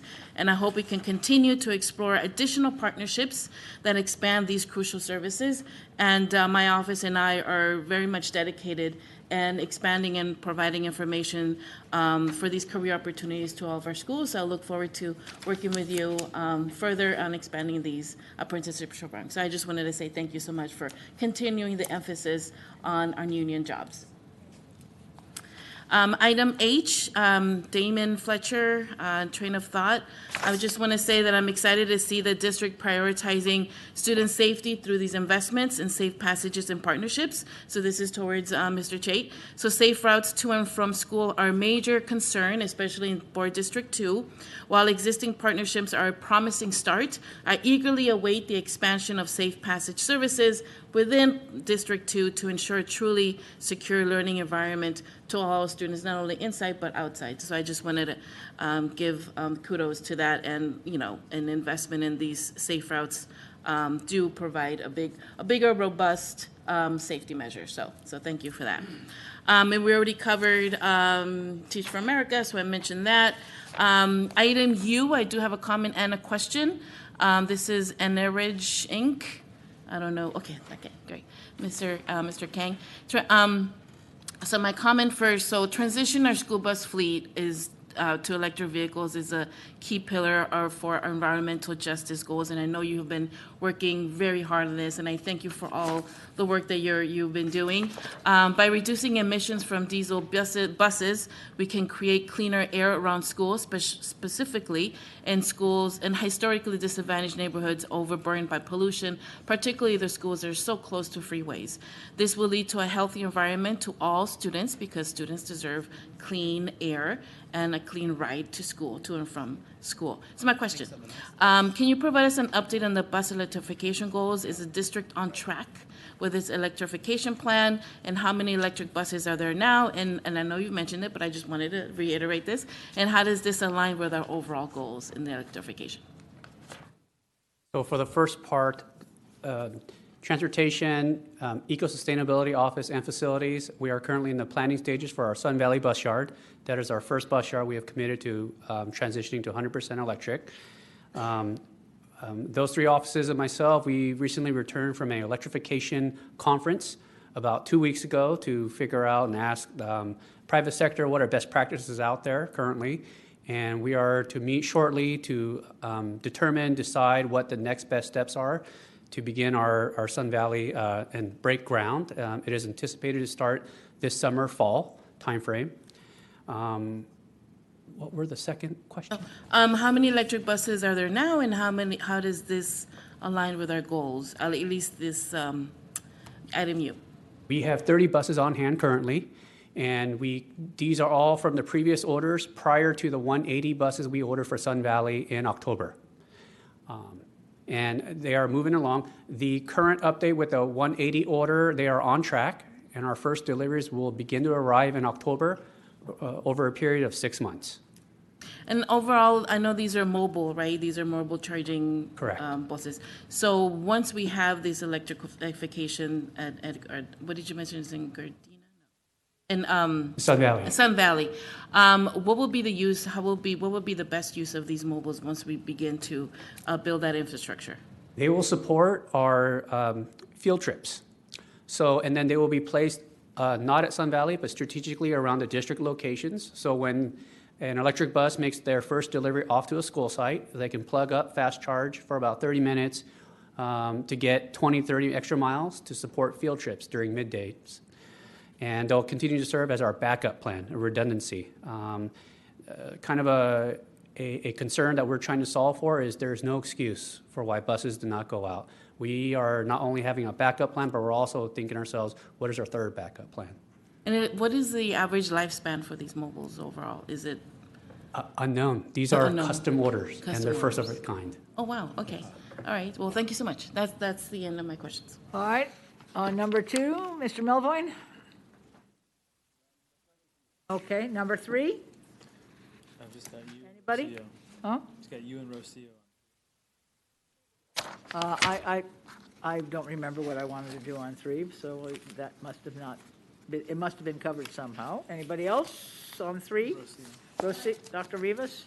My comment was overall just, thrilled to seeing the progress of greening our schools, and this initiative goes beyond environmental responsibility about creating healthier schools and supporting learning environments. So I'm just thrilled to at least see 3 of my schools in Board District 2 with investments in, creating canopies, tree canopies and bushes, shade, and which will help, lessen the exposure to toxins and limit it. So I just wanted to give kudos to thanking staff and everyone in investing in our schools, particularly in greening our schools. Item 7. Go ahead. Okay. For 7, just some questions in regards to the East LA Occupational Center Classroom Replacement Project. While we wait for Rennie and Ms. Tokes. I just wanted to know if, will any classes be affected during the construction, or will there be any relocation of classrooms while the renovations the classroom replacement projects taking place? Hi, good morning, or good afternoon, everyone. Christina Tokes, Chief Facilities Executive. No, we will allow the existing classrooms to continue as is. We're going to be building in a different area. So once those classrooms are completed, the construction is completed, we'll move students in and then demolish the portables. My concern is wanting to know if any schools that share the location at East LA Occupational Center be impacted by construction, particularly Bravo Medical Magnet. I know that some students do use some of these classrooms, and wanted to know if there's a plan to at least avoid any disruptions to these students in their classes. Correct. We don't see that there will be any disruption to instruction, whether it's from the adulthood or from high schools that use this site. Okay, wonderful. I just wanted to make sure that was public and that our schools know that. I just wanted to also just comment to ensure a smooth learning environment during East LA occupational classroom replacement project, it is crucial to develop a plan that minimizes disruptions, and you just mentioned there's going to be no disruptions, so I'm very glad to hear that. Thank you so much. That is it. Wait, one more. The community, are they being informed, as we do with all new construction?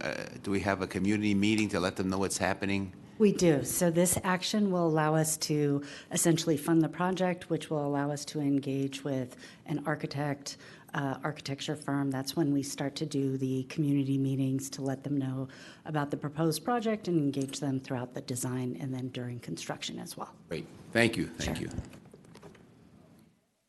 Item number 10, donations of money to the district.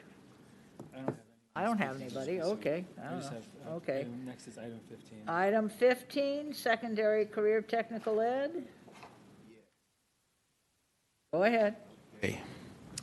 So how are the members selected to serve? Oh, hello. How were the members selected to serve on this committee?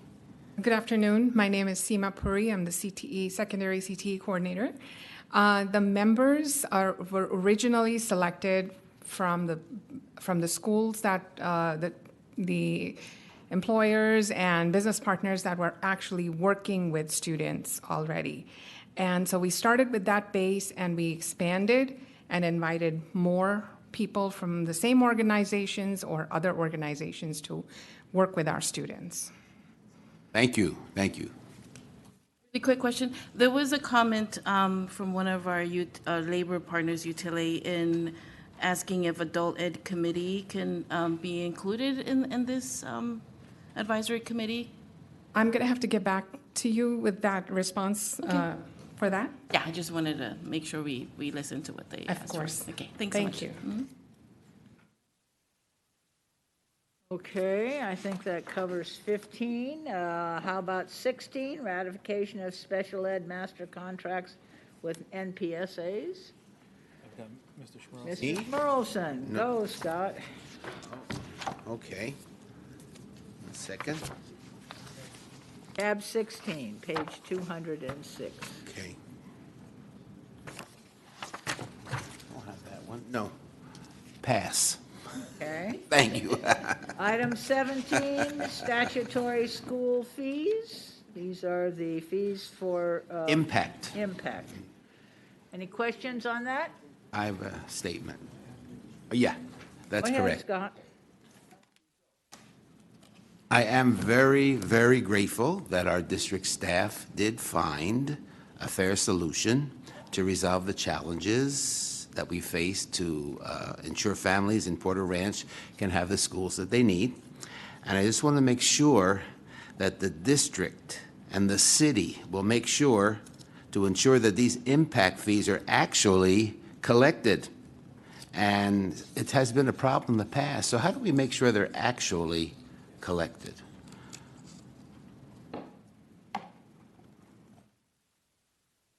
Good afternoon, Board Member Schmelson, Board President Goldberg, Superintendent Cavallo.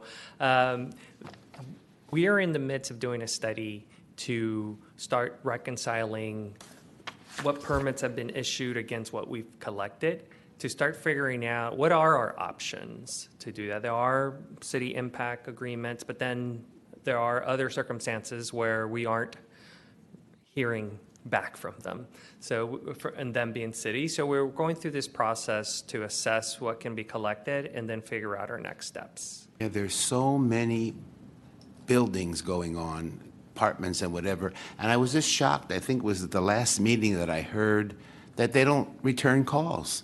They just don't call back, and I just never heard of that kind of customer service where you don't call back. And what is our solution to that? We can certainly keep calling them back, but we are exploring. Go over there. Yeah. Go over there. Yes. Okay. Yeah. Okay. Thank you. Let me add something very quickly. This is an issue that we've flagged. I've spoken to specifically. I agree with you. I believe that we are not collecting all that is legally owed to the district in terms of impact fees.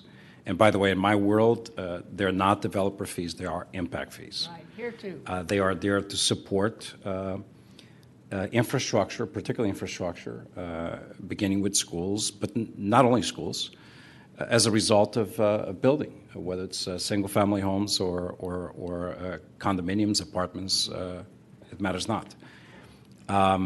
That is why, as Alberto described, this analysis is a quasi-audit to ensure that, number one, there is a reconciliation between what's approved by cities or counties for development and what that development results in terms of collections of the impact fees.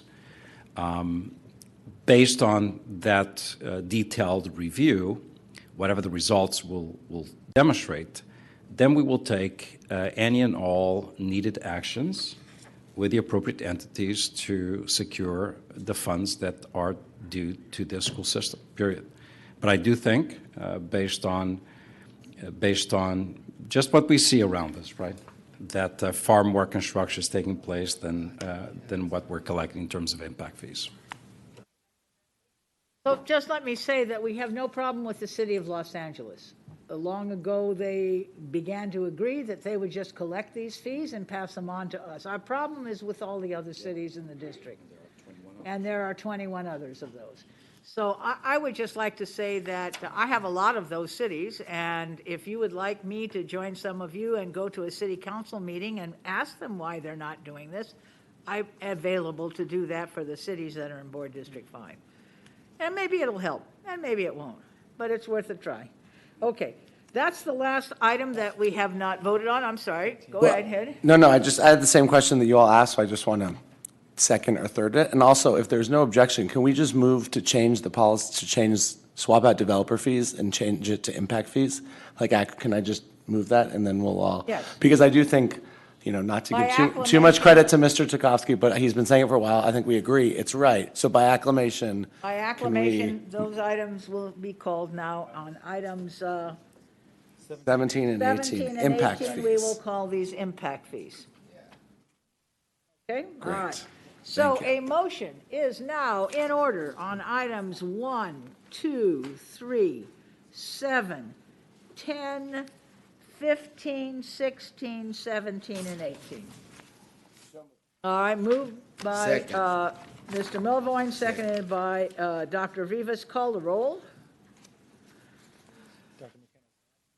Dr. McKenna is absent. Dr. Rivas? Yes. Mr. Schmerlson? Wait, actually, item 2, tab 2, item P, I'm a no.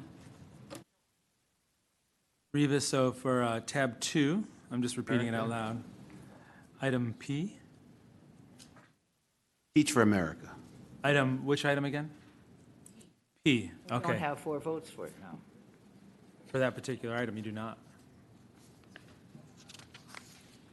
Oy, oy, oy.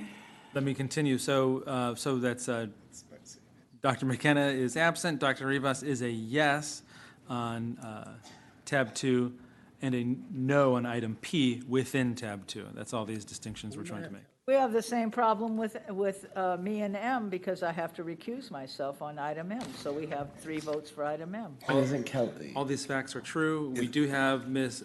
Gomez's remote address at the top of the agenda as per the old Brown Act rules, but I do not have her online with us right now. Well, I don't know what we can do about item M. Can we drop the items? Can we bring it back next month? Bring item M back next month because there aren't 4 votes. I have to recuse myself because I have an interest. I have no choice on that one. And I'm going to ask that we bring P back also. Can I have one moment? Can I just contact the board member, and perhaps she is available at that location in this very moment? And Right. that will take but 2 minutes, and that will save, it's up to you. I vote. Go right ahead. I mean, what else are we going to do? Not yet. Okay, don't vote. We're waiting to see about M and P. If M and P, if we cannot find another board member, we will hold items M and P over to the May meeting. That's all in number 2. Okay? Okay. That way we have to have more than 4 people here for them to pass. Please, if you're an after-school group, don't freak out that we're holding it over a week. Please don't freak out. Through the miracle of modern technology, it appears Ms. Gomez is here. I'm just waiting for her camera to turn on. Her remote address, as per the Brown Act, is listed at the top of the agenda, which was published well in advance of today's meeting. As soon as Ms. Gomez activates her camera, we can go forward with that part of the vote. Ms. Gomez, I see you're with us. Are you able to unmute yourself?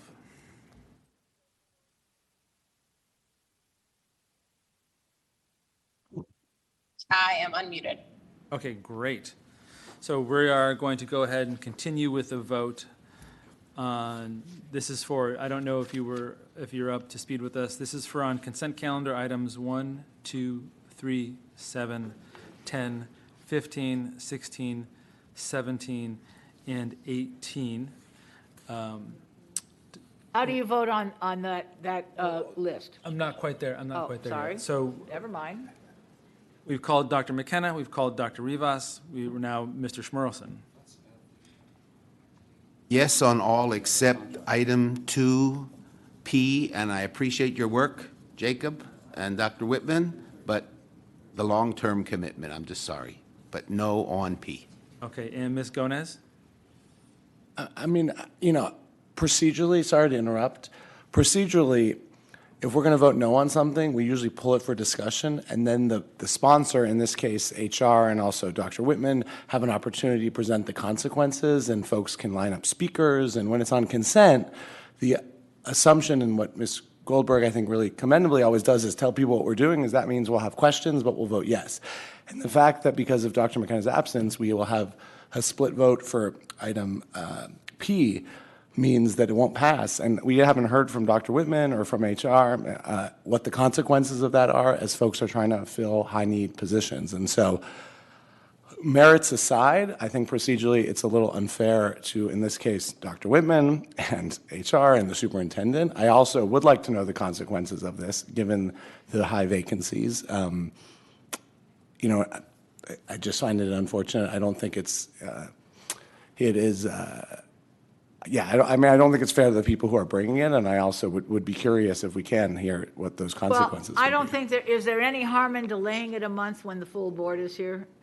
Is there any harm to hold it over till May?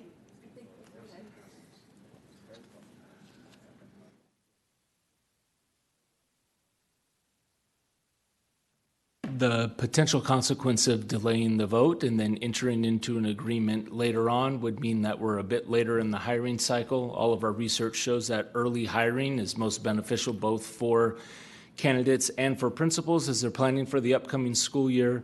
We do have a number of hiring fairs that we are holding over the next month, and Teach for America is usually a core part of the folks who are there and available and willing to go to all of our priority and high-need schools wherever they are asked to serve. So that would be a consequence as we attempt to... There would be a negative consequence Yes, in holding ma'am. it over. Well, I'm going to ask if one of the two of you, as a courtesy so that we can move on, would be willing to vote yes, even though it's an objectionable project. Either of you able to do that? All right. Okay. Well, I appreciate that. We're up with between a rock and a hard place is really where we are. Okay. Thank you. So we'll take care of that one tonight because we will have 1 and 2 and 3 and 4. Okay? All right. All right. So on item 2, we have 1 abstention on item M, but we have another board member here that will take care of that. On item P, graciously, Dr. Rivas has agreed that in order for us to be able to hire those, since they're going to get hired anyway, we might as well get them while the getting is good. She's agreed over her own objections. I'm going to make that very clear to vote yes. Okay, is that correct? Okay, so Mr. Schmerlson will be the only no vote on item P, and everybody else will be voting yes. So now call the roll on the items that we have before us. We're still on. We're still on. We're still on the Yeah. So roll I'm going to call. call on Mr. Malvoin for his vote. Yes. As to all items, and Ms. Gomez. Yes. As to all items, okay, and Ms. Ortiz Franklin. is not here, and Board President Goldberg. Yes. Okay, so every item on that tab carries. All right, and I appreciate your help on that, I really do. Okay, anybody else have anything to say on any reason, for any reason else to object? In that case, we will adjourn at 5. Can I record my votes on the items that I missed, Ms. Goldberg? Sorry to interrupt you. Sure, why not? Can you just mark me as a yes on all remaining items, Mr. McLean? On all the items prior to the ones we just took the vote on, is that what you're saying? Correct. Yes, correct. Okay, so I'm just going to repeat it out loud so that everyone can hear it. So the action items 12, 13, and 14 are a yes, and the additional consent items, I'm just going to list them out. Bear with me, 4, 5, 6, 8, 9, 11, 21, 22, and 23 are also a yes. Is that correct? Yes, that's correct. Okay, thank you so much. All right, with that, One, go ahead. I would just like to announce that Mulholland Middle School is the only middle school to win the robotics magnet program and qualify for the world competition in Dallas, Texas. The only middle school in LAUSD is Mulholland Middle School. Thank you, Marcy Lewis. All right. With that, seeing no other business before us, we are adjourned at 5:42 in the evening. Thank you all very much.